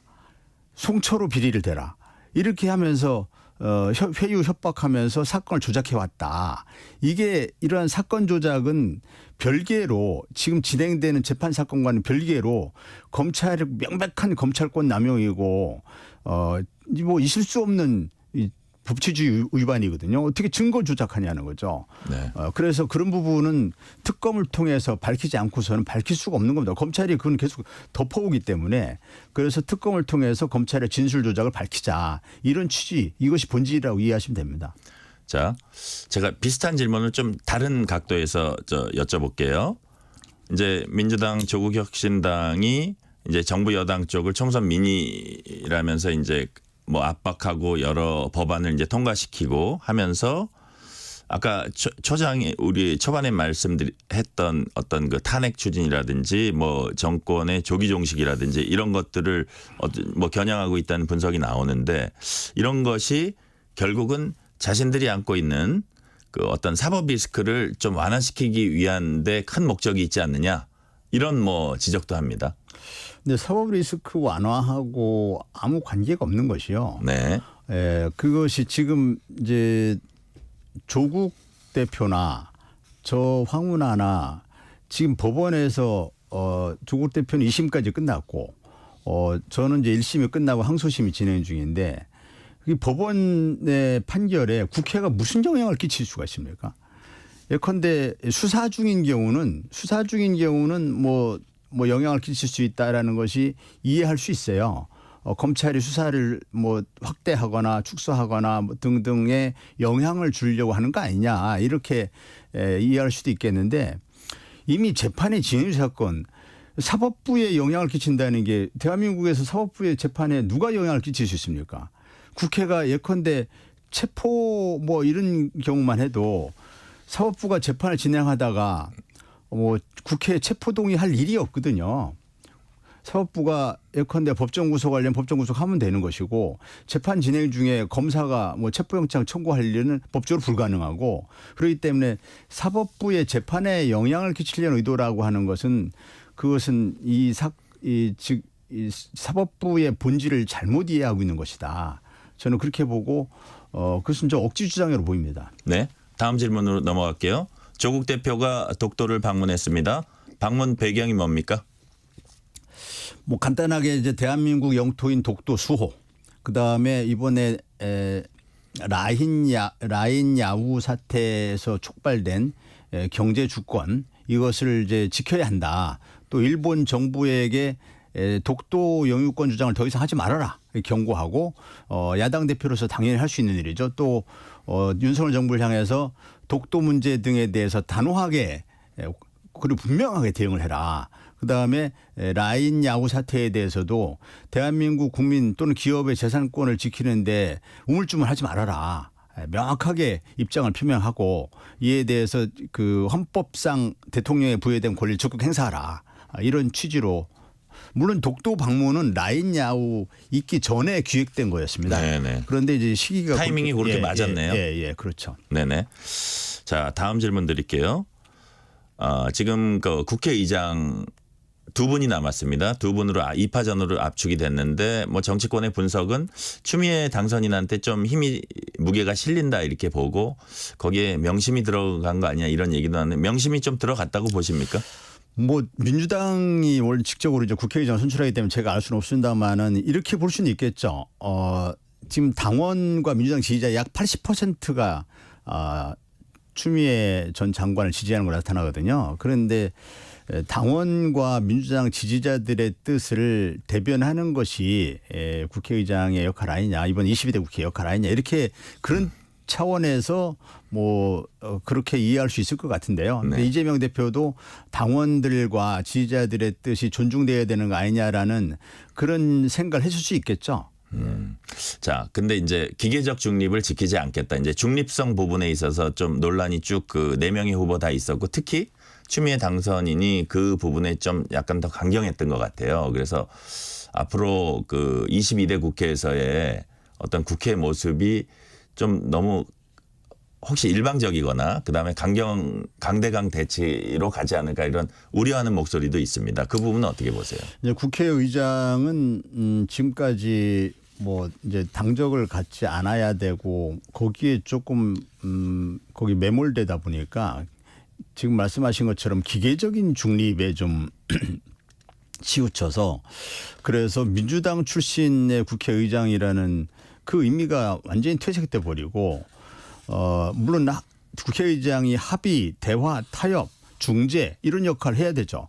그렇지만은 합의가 안 될 게 뻔한 사안, 도저히 그 소수 정당과 합의가 안 됐을 때 그때는 불가피하게 이제 다수결의 원칙에 따라줘야 되는데, 도저히 합의가 안 될 사안을 가지고 합의해 와라, 합의해 오지 않으면 국회를 안 열겠다, 합의해 오지 않으면 안건 상정 안 하겠다, 이런 그런 국회의장이 이제 그와 같은 결정을 하면서 민주당 지지자들이나 의원들에게 강한 반발을 사왔거든요. 그래서 이번 22대 국회에서는 시대 정신과 개혁 의지가 분명한, 시대 정신을 구체화하고 개혁 의지가 분명한 그런 국회의장을 선출해야 한다라는 것이 이제 그런 요구들이 많이 일어났죠. 그러다 보니까 기계적 중립은 절대 안 된다. 그런데 국회의장의 역할이라는 게 본인이 적극적으로 나서서 할 수 있는 역할이라는 게 별로 없습니다. 그 회의 여는 거 하고 그다음에 안건 상정하는 그 수준이기 때문에. 안건 상정 중요하죠. 예, 중요한데 그 기본 원칙은 합의가 원칙인 것이고, 합의가 안 되면 다수결의 원칙에 따라야죠. 네. 자, 오늘은 여기까지 듣겠습니다. 황운하 조국혁신당 원내대표였습니다. 의원님 감사합니다. 네, 감사합니다.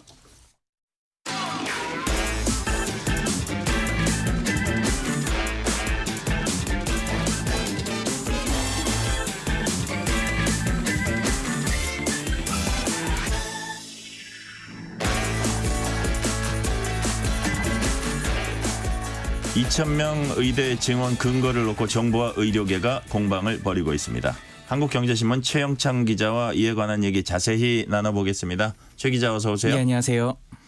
의대 정원 2,000명을 처음 언급한 정부 자료가 어제 처음 공개됐죠. 그렇습니다. 지금 이제 그 상대 측이죠. 의대 증원 집행 정지 소송을 맡은 측에서 공개를 했는데요.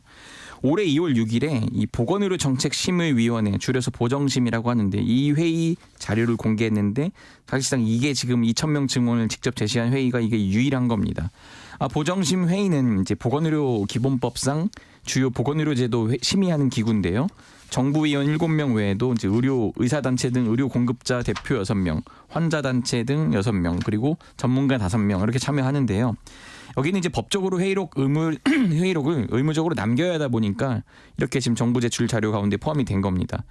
1시간 정도 회의를 열었더라고요. 이제 각자 의견을 밝히고 이견을 조율하는 과정은 없었는데, 발언들 보면 이렇습니다. 뭐 굉장히 충격적이다. 그리고 뭐 내년부터 2,000명 교육은 현실적으로 가능하지 않다. 이런 반대도 있었고요. 근데 다른 한편으로는 오히려 지금 증원이 늦었다. 이렇게 또 찬성을 표하는 발언도 있었거든요. 어쨌든 지금 회의 말미에 조규용 보건복지부 장관이 당시에 이제 기자들이 많이 기다리고 있다 독촉하면서 23명 참석 위원 가운데 19명의 찬성으로 2,000명 증원을 결정을 한 겁니다. 네, 그 자료가 남아 있다 이거죠. 예. 회의록 공개 이후 정부와 의사단체가 날선 공방 벌이고 있습니다. 우선 정부는 어떤 입장인가요? 아무래도 이걸 이제 정부의 자료를 상대 측에서 공개하는 것 자체에 지금 불쾌감을 표했는데요. 한덕수 국무총리가 이렇게 얘기했습니다. 물론 이견이 있다면 얼마든지 소송 절차를 통해 제출할 수 있다. 근데 재판부가 어떠한 방해와 부담도 없이 최대한 공정하게 판단할 수 있도록 최소한 금주 내로 내려질 결정 전까지만이라도 이 무분별한 자료 공개는 좀 삼가길 바란다. 이렇게 촉구를 했어요. 그러면서 이제 어쨌든 이 연구 보고서들의 공통된 결론이 이제 2035년이 되면은 의사 1만 명이 부족하다는 것이었거든요. 그에 관련해서 의대 교육 과정이 6년인 점을 감안할 때 2025년에 2,000명 지원이 필요한 것은 바로 계산이 나오는 산수다 이렇게 밝혔습니다. 그래서 지금 그 정부는 법원이 집행정지를 이제 이번 주 안에 결론이 나올 텐데 인용할 경우 바로 항고해서 대법원 판결을 구하겠다 이렇게 밝혔습니다. 네. 그렇다면 의사단체들 입장은 어땠습니까? 좀 바로 좀 각이 서는데요. 네. 이 김창수 전국의과대학 교수협의 회장이 이렇게 얘기했습니다. 통계학, 보건정책 전문가 등 이 교수 20명과 자료를 검증하면서 경악을 금치 못했다. 도대체 2,000명은 어디서 나온 숫자냐 이렇게 꼬집었는데요. 이 지금 집행정지 소송을 대리하는 이병철 변호사도 이 2,000명은 외부에서 누군가 결정한 숫자다. 이를 복지부 장관이 보정심에 일방적으로 통보하고 요식 절차만 거친 후에 기자회견에서 발표했다는 게 너무 충격적인 사실이다 이런 식으로 좀 주장을 했거든요. 어쨌든 지금 의사협회 쪽은 계속해서 2,000명 증언에 대한 과학적 근거가 없고 의료계와 충분한 논의도 결국은 부재한 것 아니냐 이렇게 입장을 밝히고 있습니다. 한마디로 똑같은 자료를 놓고도 한쪽은 그 근거가 있다, 한쪽은 없다 이렇게 맞서고 있네요. 그렇습니다. 여전히. 예. 자, 그렇다면 의대 증원 효력을 정지할지 여부에 대한 법원 판단 이번 주에 나오나요? 일단 이번 주에 지금 결정이 되는 것으로 알려져 있는데요. 아마 16일 내지 17일쯤 되는 것으로 지금 전망이 되고 있습니다. 정부는 정지 결정 즉시 이제 즉각 항고한다 이런 방침인데요. 박민수 복지부 차관이 이렇게 얘기했습니다. 만약에 인용 결정이 난다면 즉시 항고해서 대법원 판결을 신속하게 구하겠다 이렇게 말했는데요. 지금 전공의들에게도 이렇게 압박을 했는데 다음 주 20일이 되면은 전공의가 3개월 이상 의료 현장을 이탈한 상태가 된다. 이번 주 중 복귀하지 않으면 관련 규정에 따라서 전문의 자격 취득 시기가 1년 지연될 수 있다. 빨리 불이익 생기지 않도록 근무지로 복귀해 주시길 바란다. 이렇게 촉구를 했습니다. 네. 이번엔 교차로에 진입하기 직전에 노란불이 켜졌을 때 운전자가 어떻게 해야 할지 알아봅니다. 관련해서 대법원이 1심과 2심 판결을 뒤집었어요. 그렇습니다. 지금 1심과 2심이 나왔던 판결을 결국은 이제 유죄 취지로 이제 바꾼 건데요. 대법원 3부가 어제 이제 교통사고 처리 특례법 위반 혐의로 기소된 A 씨의 그 상고심에서 그 원심을 파기하고 사건을 인천지방법원으로 돌려보냈는데요. 이 사건이요, 이제 2021년 7월에 있었던 일인데 경기도 부천시에서 차를 몰던 중에 이 교차로 신호가 좌회전 신호에서 이제 노란불로 바뀌었는데 어쨌든 그 운전할 때 보면은 그대로 이렇게 신호가 애매할 때는 그대로 질주해서 그던 가는 길을 가는데 거기서 이제 그 좌회전을 할 때 좌측에서 우측으로 이제 오토바이가 지나간 겁니다. 그때 이 결국 차와 오토바이가 사고가 난 건데요.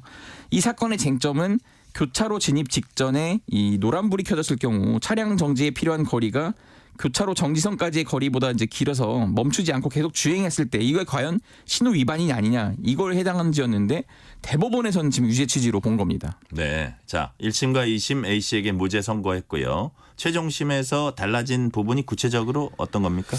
그러니까 이제 이 결국은 노란불이 켜진 순간에 A씨 차량과 정지선 사이 거리가 약 8.3m였는데 네. 이 A씨 차량을 급제동할 경우 정지 거리는 약 뭐 30에서 35m 더 길어서 차를 바로 멈췄다고 하더라도 교차로 내에 정차될 가능성이 크다 이렇게 본 거거든요. 근데 이제 대법원에서는 이렇게 본 거예요. A씨가 차를 멈추지 않은 것을 신호 위반에 해당한다 이렇게 본 건데 지금 이 도로교통법 시행규칙 6조 2항 이걸 들은 거거든요. 네네. 결국 노란불이 켜졌을 때는 차량이 정지선이나 횡단보도에선 직진이나 교차로 직전에 정지를 해야 한다는 겁니다. 교차로에 이미 일부 진입한 경우에는 신속히 교차로 밖으로 진행해야 한다 이렇게 규정이 돼 있거든요. 네네. 어쨌든 지금 이 법원 때문에 굉장히 온라인에서는 논란이 이어지고 있습니다. 갑론을박이 이어지고 있네요. 그렇습니다. 자, 우리가 운전할 때 노란색이니까 괜찮아 이렇게 안이하게 생각하는 거 지금부터는 좀 정신 차려야겠습니다. 예, 그렇죠? 예. 네네. 지금까지 최형창 기자였습니다. 감사합니다. 고맙습니다. 전종철의 전격시사 2부 순서를 여기서 마치고 3부가 이어집니다.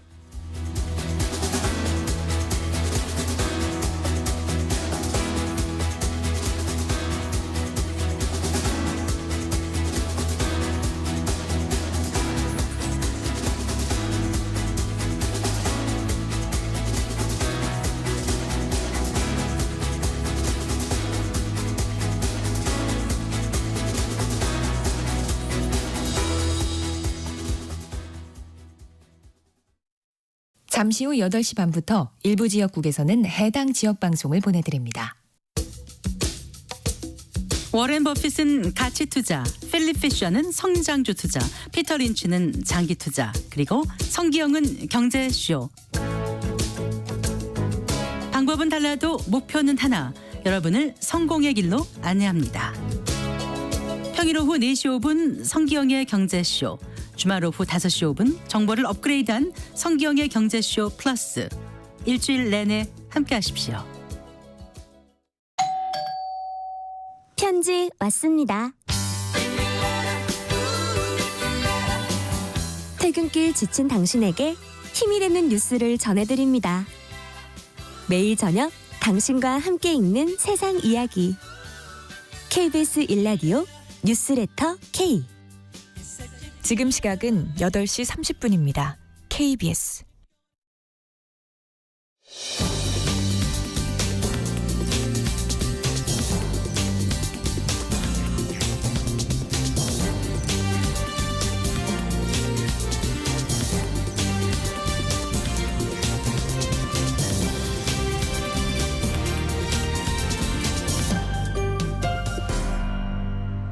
전종철의 전격 시사.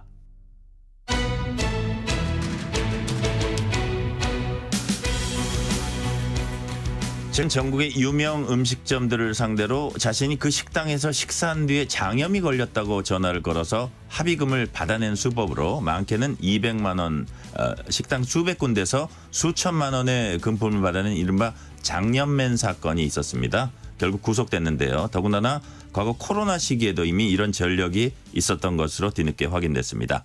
법학다식, 오늘은 식당 합의금 사기 사건을 통해서 최근 문제가 되고 있는 사기 범죄를 유형별로 짚어봅니다. 이관 변호사 나와 있습니다. 이 변호사님 어서 오세요. 예, 안녕하세요. 이른바 장염맨이 특히 요식업을 하는 자영업자들 사이에서는 아주 요즘 유명 인사라고 해요. 장염맨, 도대체 뭐가 문제가 되는 건지 이번 사건 경위부터 좀 설명을 해주세요. 네, 그렇습니다. 전국 식당을 상대로 사기 행각을 벌이던 30대 남성이 최근 검거되었고 현재 사기 및 사기 미수 혐의로 구속 기소된 상태입니다. 네. 10개월간에 걸쳐 이 피해를 봤던 자영업자 사이에서 이 피해 사례가 공유되면서 속칭 장염맨이라고 불리던 사안인데요. 이 사안을 들여다보기 전에 잠시 사기죄를 살펴보면 사기죄는 한마디로 상대방의 하자 있는 의사에 의해서 재물을 취득하는 범죄입니다. 네네. 사기죄가 되려면 기, 착, 처, 손, 기망, 착오, 처분행위로 인한 재산적 손해가 반드시 필요합니다. 네. 특히 이 중에서도 이 처분행위와 재산적 손해가 중요한데요. 이게 무슨 말인가 하면 누군가를 속인다고 해서 다 그게 사기죄는 아니라는 거죠. 예를 들어서 얼마 전에 우리 경찰 사칭범이 지구대에 전화해서 몇몇 여성들의 정보를 빼낸 사안에서도 네. 경찰이라 속였고 이에 지구대원이 속았지만 경우에 따라서 뭐 공무원 자격 사칭이나 공무집행 방해는 될지언정 사기죄가 되지 않는 이유는 사기는 기본적으로 재산 범죄입니다. 그래서 재산적 손해가 꼭 필요하고요. 이 재산적 손해는 스스로의 자기 결정, 처분 행위에 의해서 이루어져야 됩니다. 이 관점에서 이 장염맨 사안을 한번 따져보면 먼저 기망이 있었죠. 나 음식물 먹었는데 탈이 났다 이러면서 네네. 속였고 이에 속은 업주가 착오를 일으켜서 합의금에 상당하는 금액을 계좌이체하지 않았습니까? 이 계좌이체라는 처분행위를 통해서 이체된 금액만큼 재산적 손해를 입은 전형적인 사기 사안이었습니다. 네. 근데 식당에서 보통 음식물에 뭐가 나왔다거나 아니면 탈이 났다거나 하는 일반적 상황과 좀 다른 것 같아요. 어떤 특이점이 있는 겁니까? 네, 보통 이런 형태의 범죄는 자작극인 게 대부분이겠죠. 네. 식당에 가서 밥 먹는 척하다 갑자기 이러는 겁니다. 예. 입을 다쳤다고 그러면서 슬쩍 철사 같은 거 보여주는 거죠. 음식물에서 나왔다고 하면서. 돌 꺼내거나. 예. 근데 사실은 자기가 미리 준비해간 그런 거였겠죠. 네. 그런데 이번 사안은 독특하게 10개월 동안 3,000여 군데 식당이 범행 대상이었고 이 중 300여 군데 식당이 피해를 입었으며 피해액만 해도 9천만 원 상당이거든요. 좀 물리적으로 불가능하지 않습니까? 10달 동안 3,000군데 식당을 방문한다는 것이 이게 어찌된 일인가 하면 네. 실제 가지도 않고 앉은 자리에서 주구장창 전화만 돌린 겁니다. 하루에 10통, 20통씩 어디 하나 걸려라 이런 식으로.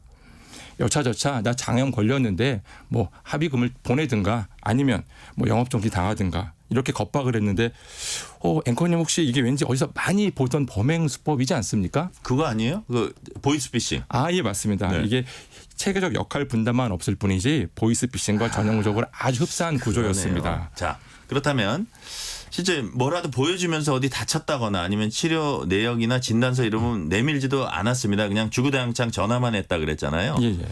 그런데도 어처구니 없이 식당들이 많이 이제 당했습니다. 사기범이 어떤 점을 노렸기 때문에 이런 게 가능했을까요? 뭐 여러 이유가 있겠지만 자영업 현실에서 대략 몇 가지를 살펴보면 우리 소위 별점이라고 하나요? 요즘 같은 인터넷 시대에 아무래도 이미지나 평판이 매출에 끼치는 영향이 크지 않겠습니까?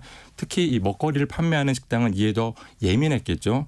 또 하나 아마 이 이유가 가장 컸을 것 같은데 털어서 먼지 안 나는 사람 없다고 어떤 이유에서라도 신고가 들어가서 네. 보건소나 관계당국에서 현장 조사를 나오면 아무래도 식당은 부담스럽겠죠.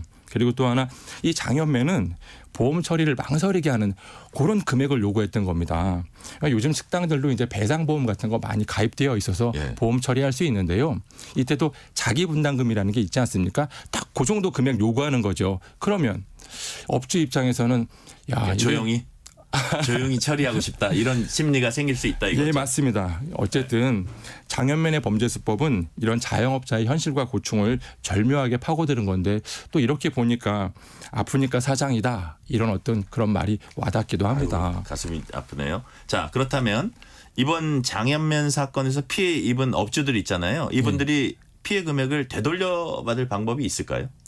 사실 이 부분이 피해를 입은 업주분들 입장에서 가장 중요한 부분일 수 있습니다. 대략 세 가지 방편을 생각해 보면 먼저 민사소송을 제기해서 피해 금액을 되받아오는 겁니다. 다만 이는 소송을 별도로 제기해야 되는 그런 좀 번거로움은 있겠죠.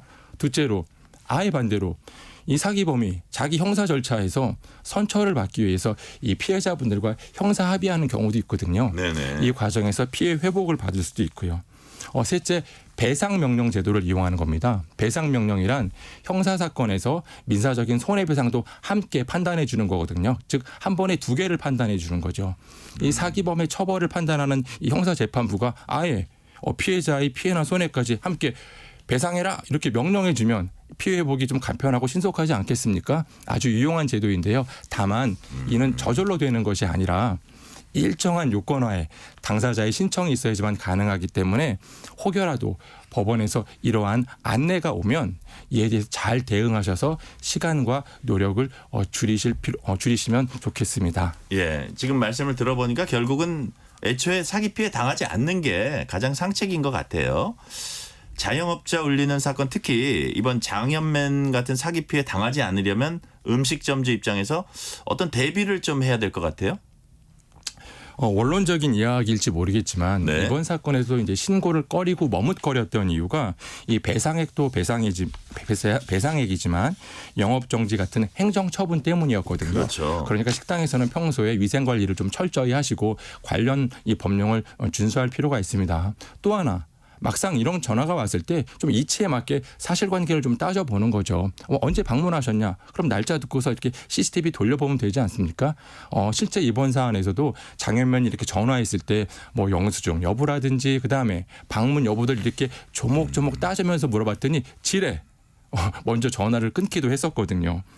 물론 사기범에게 이에 합당하는 상응하는 처벌로 책임을 묻는 건 당연한 처사이겠지요. 네. 지금 처벌 얘기하셨잖아요. 근데 우리나라 사기죄 처벌이 너무 약해서 이런 일이 반복되는 거 아니냐 지적도 나오고 있습니다. 최근 대법원에서 사기죄 양형을 상당 부분 정비할 거다 이런 소식도 들려요. 실제로 많이 바뀝니까 앞으로? 예, 마침 최근에 대법원 양형위원회에서 사기죄 양형 기준을 강화하려는 움직임을 보이고 있습니다. 네. 현재 사기죄는 법정형이 10년 이하의 징역 또는 2천만 원 이하의 벌금인데요. 이는 같은 재산 범죄인 횡령죄나 배임죄 또는 절도죄에 비해서 약 2배 정도 강한 처벌을 예정하고는 있습니다. 뭐 그렇다고 해서 모든 사기죄가 10년형을 부과하는 건 아니고요. 양형 기준 내에서 적절한 처벌을 하고 있습니다. 양형 기준이라는 거는 일선 판사들이 재판할 때 참고하는 가이드라인이라고 보시면 될 것 같습니다. 있습니다. 사기죄 양형 기준은 2011년도를 마지막으로 현재까지 모습인데요. 이번에 대대적으로 손을 보려고 하고 있습니다.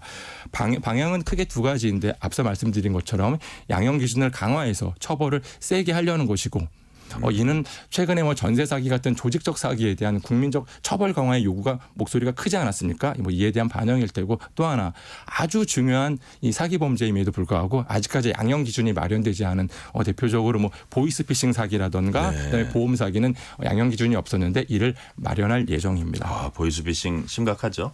대법원 양형위원회도 별도의 사기 유형 범죄를 정하겠다고 한 게 이제 보험 사기인데 특히 요즘 교통사고 관련 보험 사기 심각한 사회 문제죠? 네, 맞습니다. 아마도 전세 사기, 그다음에 보이스피싱 사기와 더불어 보험 사기가 우리 사회에 아주 심각한 문제일 텐데요. 3대 사기, 5대 사기 안에 들어갈 맞습니다. 거예요. 비근한 예로 이 보험 사기로 적발된 금액이 한 해 1조가 넘었습니다. 어마어마한 금액이지 않습니까? 네네. 이 중에 또 교통사고 보험 사기가 절반 정도를 차지하고 있는데 적발된 게 그 정도면 다 합쳐서는 얼마나 많겠어요? 맞습니다. 이미 우리 사회는 2016년도에 보험 사기 방지 특별법을 제정해서 시행도 하고 있는데요. 어쨌든 이 교통사고 보험 사기는 보험료의 상승을 부추길 뿐만이 아니라 만약을 대비해서 만들어놓는 이 보험 제도가 정작 필요할 때는 그 기능을 다하지 못하는 선량한 피해를 야기할 수도 있습니다. 네, 예전에 손목치기 이런 것도 있었는데 요즘 좀 자주 등장하는 교통사고 보험 사기 유형 대표적으로 어떤 게 있을까요? 한 3가지 정도 살펴볼 수 있겠는데요. 네. 교통법규 위반 차량만 노려가지고 고의로 접촉 사기를 일으키는 보험 사기가 끊이지 않고 있습니다. 아무래도 법규 위반 차량은 약점에 쉽게 노출되기 때문에 그럴 것 같은데요. 일방 통행 위반 차량, 비보호 좌회전 차량, 중앙선 침범이나 신호 위반 차량들이 대표적인 표적이겠죠. 실제로 20대 가장이 차량의 배우자와 어린 자녀까지 태우고서 법규 위반 차량만 골라서 수차례 들이받는 이런 비정한 사안도 있었고요. 또 하나 렌터카와 카쉐어링 차량을 이용한 교통사고 보험 사기도 급증하고 있습니다. 저렴한 비용으로 차량을 마련할 수 있고 아무래도 사기범 입장에서는 렌터카를 이용하면 자기 자신이나 자기 차량이 노출되는 걸 좀 막을 수 있지 않겠습니까? 네. 마지막으로 이 나지도 않은 교통사고를 서로 짜고 허위 신고해서 이 보험금을 타내는 이런 보험 사기가 최근 문제되고 있는데요. 실제 경기도 모처에서 일부 오토바이 배달원들이 나지도 않은 사고를 마치 가해자인 양 피해자인 양 손발을 맞춰서 허위 신고하고 보험금을 편취했던 그런 사례가 있습니다. 네, 그렇다면 운전자 입장에서 이런 다양한 형태의 교통사고 보험 사기에 노출되지 않으려면 어떤 점에 유의해야 할까요? 무엇보다 더 중요한 건 법규를 지키는 거겠죠. 아무래도 보험 사기범들은 운전자의 약점을 파고들지 않겠습니까? 그러니까요. 그러니 법규를 잘 지켜야 되고 또 그러기 위해선 법규를 또 잘 알아야 되겠죠. 마침 우리 금융감독원에서 교통사고 현장에서 보험 사기 당하지 않는 방편 몇 가지를 이렇게 알려주었습니다. 네. 요약하면 교통사고 현장에서 신사협정하자. 그렇다고 신사처럼 악수하자 그런 얘기가 아니라 첫 번째 사고가 나면 경찰에 꼭 신고하고 보험사에 접수하자. 네. 이러면 뺑소니범으로 몰리는 거 방지할 수도 있고요. 네네. 또 사고 조사 과정에서 이 사기꾼의 이 보험 사기 전력이 확인될 수도 있지 않습니까? 두 번째로 사진을 많이 찍자. 네. 증거 확보하자는 얘기죠. 세 번째로 혹여라도 보험사에 접수를 하지 못해서 현장에서 어쩔 수 없이 당사자끼리 협의나 합의할 때는 합의서를 작성하자. 마지막으로 네 번째 절대 사고 과실을 상대방이 주장하는 대로 인정하지 말자. 인정. 면허증이나 자동차 등록증도 함부로 교부해서는 안 되겠죠. 꼭 네. 기억하시기 바랍니다. 오늘 여기까지 신사협정. 듣겠습니다. 법학다식 이희관 변호사였습니다. 감사합니다. 예, 감사합니다. 지금 시각 8시 42분입니다. 네, 먼저 서울 시내 상황인데요. 동부간선도로 성수분기점 방향으로 군자교에서 성동분기점 사이 막히고 있습니다. 올림픽대로 잠실 쪽으로는 반포대교에서 한남대교 사이 정체고요. 경부고속도로는 서울 쪽으로 북천원부터 정체가 시작돼서 달래내고개에서 반포까지는 10km가량 막히고 있습니다. 반대 부산 쪽으로 잠원에서 서초, 신갈분기점에서 수원까지 막히고요. 남사준이 부근에서 남사까지 어렵습니다. 중앙고속도로 춘천 방향은 다부터널 중심으로 차량들 증가하고 있고요. 경인고속도로 인천 방향 서인천에서는 4차로에 고장난 화물차가 서 있어서 주의가 필요합니다. 인천요금소에서 서인천 나들목까지는 4km가량 막히고 있습니다. KBS 교통정보센터에서 정현정입니다.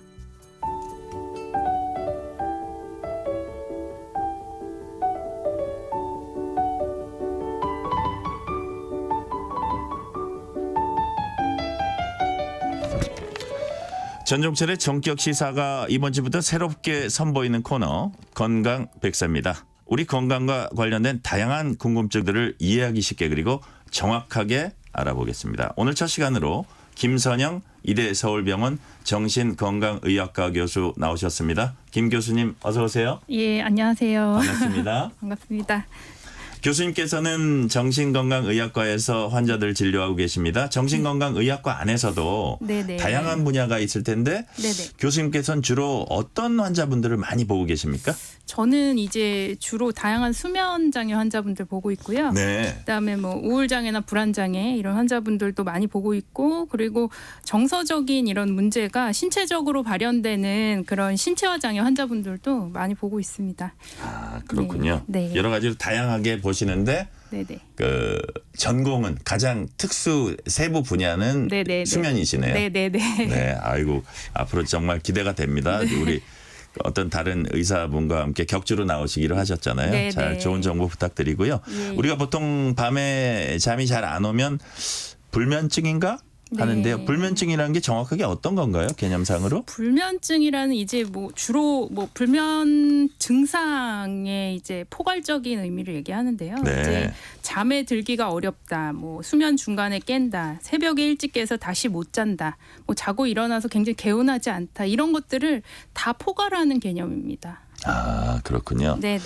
자, 여러 가지를 다 합해서 불면증이라 그러는데 예, 그렇다면 예. 그런 불면증은 왜 오는지 불면증 원인이 뭐예요? 불면증 원인은 굉장히 다양합니다. 일단은 뭐 자다 숨이 막히는 뭐 네. 수면무호흡 때문에 이제 중간중간 깨시기도 하시고. 그건 좀 위험하기도 한가요? 그런 부분은? 예, 그렇죠. 네네네. 요거는 뭐 다양한 고혈압이나 당뇨 이런 것들 악화시키기도 하기 때문에 네네. 네, 위험한 증상이니까 위험하고요. 그거는 진료를 받아야 되는 부분이고 예, 그다음에요. 그리고 뭐 자면서 다리를 막 이렇게 움직이는 주기성 사지 운동 장애 이런 것 때문에 중간에 깨기도 하시고, 자기 전에 다리가 굉장히 이상한 감각이 있는 분들이 있어요. 하지불안 장애라고 예, 이런 예. 분들도 있고, 그다음에 뭐 해외여행 하시거나 교대 근무 이런 거 하셔서 생기는 뭐 일주기 리듬 수면 장애 이런 것들도 있는데, 이런 원인이 없는데 이제 저희가 또는 뭐 이러한 원인이 해결됐는데 뇌가 예민해서 이제 불면 증상이 있는 분들을 주로 저희가 불면 장애라고 네. 진단합니다. 아, 자 불면 장애 진단한 그 규정을 그렇게 해주셨고요. 네. 자, 그렇다면 이제 밤에 잘 못 자면 참 하루가 피곤합니다. 이게 네. 하루 이틀 잠을 못 자는 것도 불면 장애라고 하는지 네네. 보통 며칠 정도 잠을 못 자야 불면 장애라고 우리가 규정을 합니까? 저희가 이제 단기 불면 장애와 네. 만성 불면 장애로 나눌 수가 있는데요. 이제 단기 불면 장애는 앞서 말씀드린 뭐 잠에 들기가 어렵다, 수면 중간에 깬다, 뭐 새벽에 일찍 깨서 다시 못 잔다, 자고 일어나서도 개운하지 않다, 이런 증상이 있지 않았습니까? 근데 예. 이런 증상이 3개월 미만이면은 저희가 이제 단기 불면 장애라고 하고요. 이런 증상들이 주 3회 이상의 빈도로 3개월 이상 지속될 때는 저희가 이제 만성 불면 장애. 아, 요렇게 만성 불면 장애. 네, 주로 그래서 이제 단기 불면 장애는 주로 큰 스트레스를 받게 되면 확 발생을 하고요. 그 이후에 잠에 대한 걱정과 집착이 막 이제 생기면서 잘못된 수면 습관, 생활 습관 이런 것들로 인해서 이제 불면 증상이 악화되고 만성화되면은 이제 만성 불면 장애로 진행을 하게 됩니다. 이제 저기 진료 보시다가 아 이거는 불면증이다 이렇게 진단도 어떻게 요런 어떤 포인트로 이렇게 불면증이다 진단을 하세요? 저희가 이제 많이 그러니까 정신과로 오시는 분들은 만성 불면 장애인 환자분들 많이 오시는데 그렇군요. 일단 잠에 대한 얘기밖에 안 하세요. 잠에 대한 걱정, 집착이 상당히 심하시면 네. 만성 불면 장애를 좀 의심합니다. 네. 네.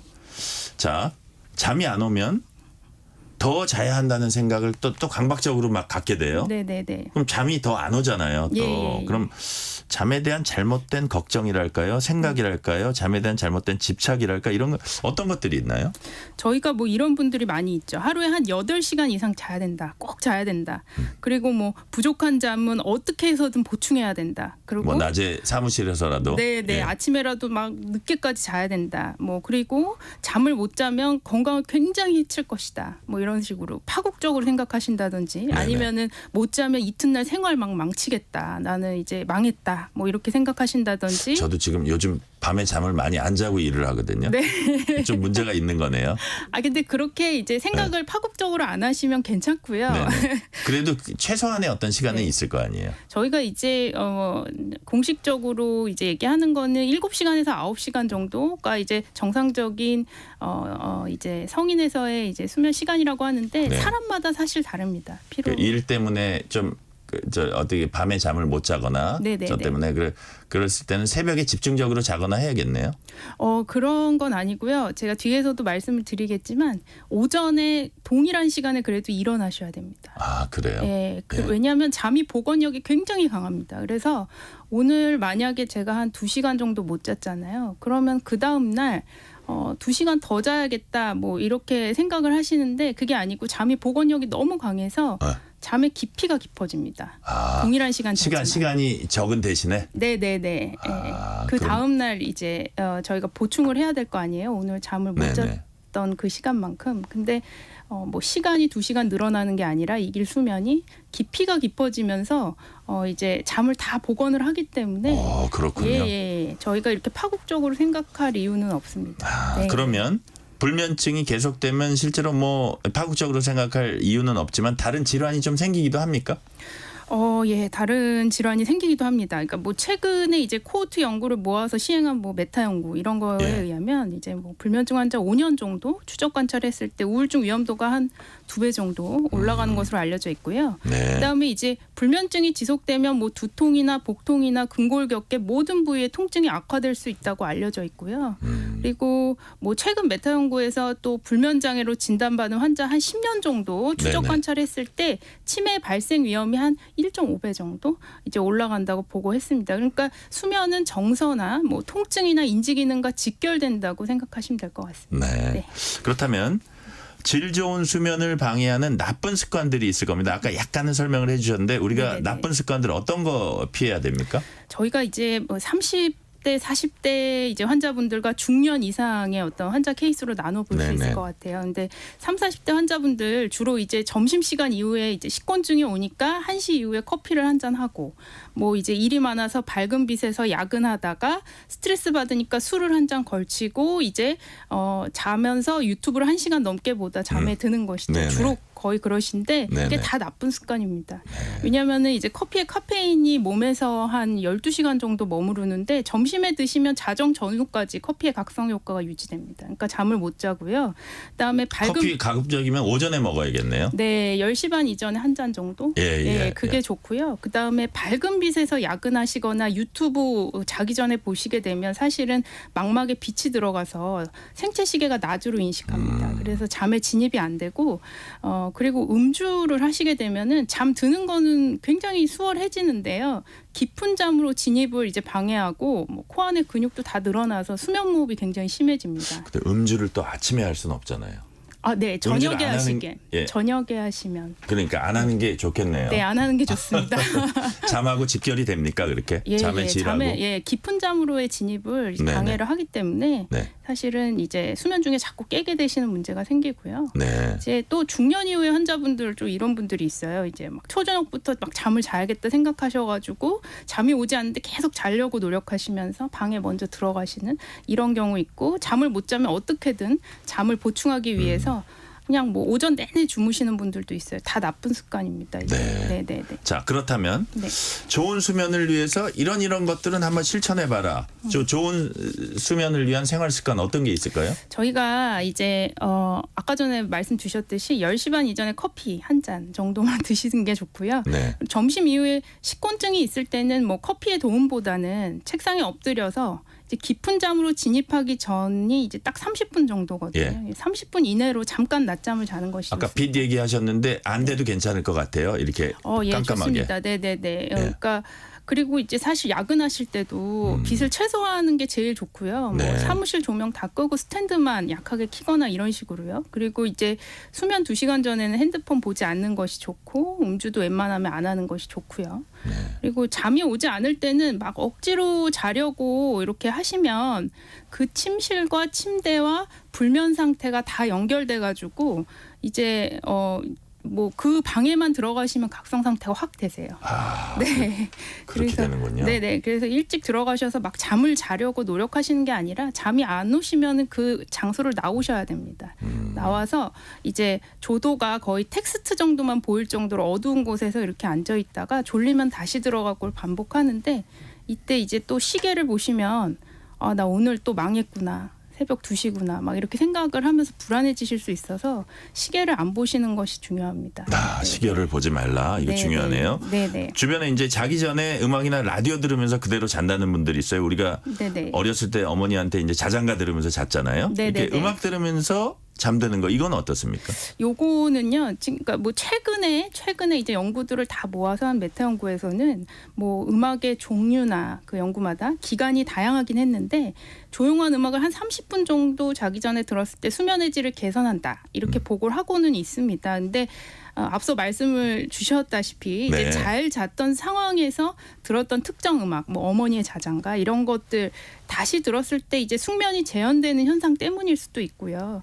그 다음에 특정 음악에서 온몸이 이렇게 이완이 잘 되는 특정 음악이 있습니다. 그래서 뭐 그런 현상 때문일 수도 있는데 사실은 이제 사람마다 이러한 효과를 내는 특정 음악이 또 다를 수 있어서 약간 일반화하기에는 아직 약간 무리가 있는. 네. 시간이 이제 1분 이내로 남았는데 짧게 네네. 불면증 치료 어떻게 진행되나요? 불면증은 뭐 앞서 말씀을 드렸다시피 다른 수면 질환으로 인해 생긴 경우에는 원인을 먼저 해결하고요. 네. 그다음에 이런 원인이 없는 불면 장애, 그 잠에 대한 걱정과 집착이 많은 이런 상태에서는 이런 잘못된 인지나 습관을 교정하는 인지 행동 치료를 하게 됩니다. 네. 자, 오늘은 여기까지 듣겠습니다. 아주 유익했어요. 김선영 이대 서울병원 정신건강의학과 교수였습니다. 감사합니다. 감사합니다.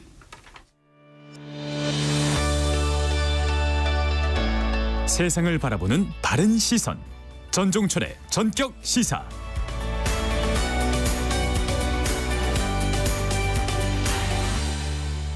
미국 대선 결과를 좌우할 경합주 6곳에 대한 여론조사를 했더니 트럼프 전 대통령이 5곳에서 앞서는 것으로 나타났습니다.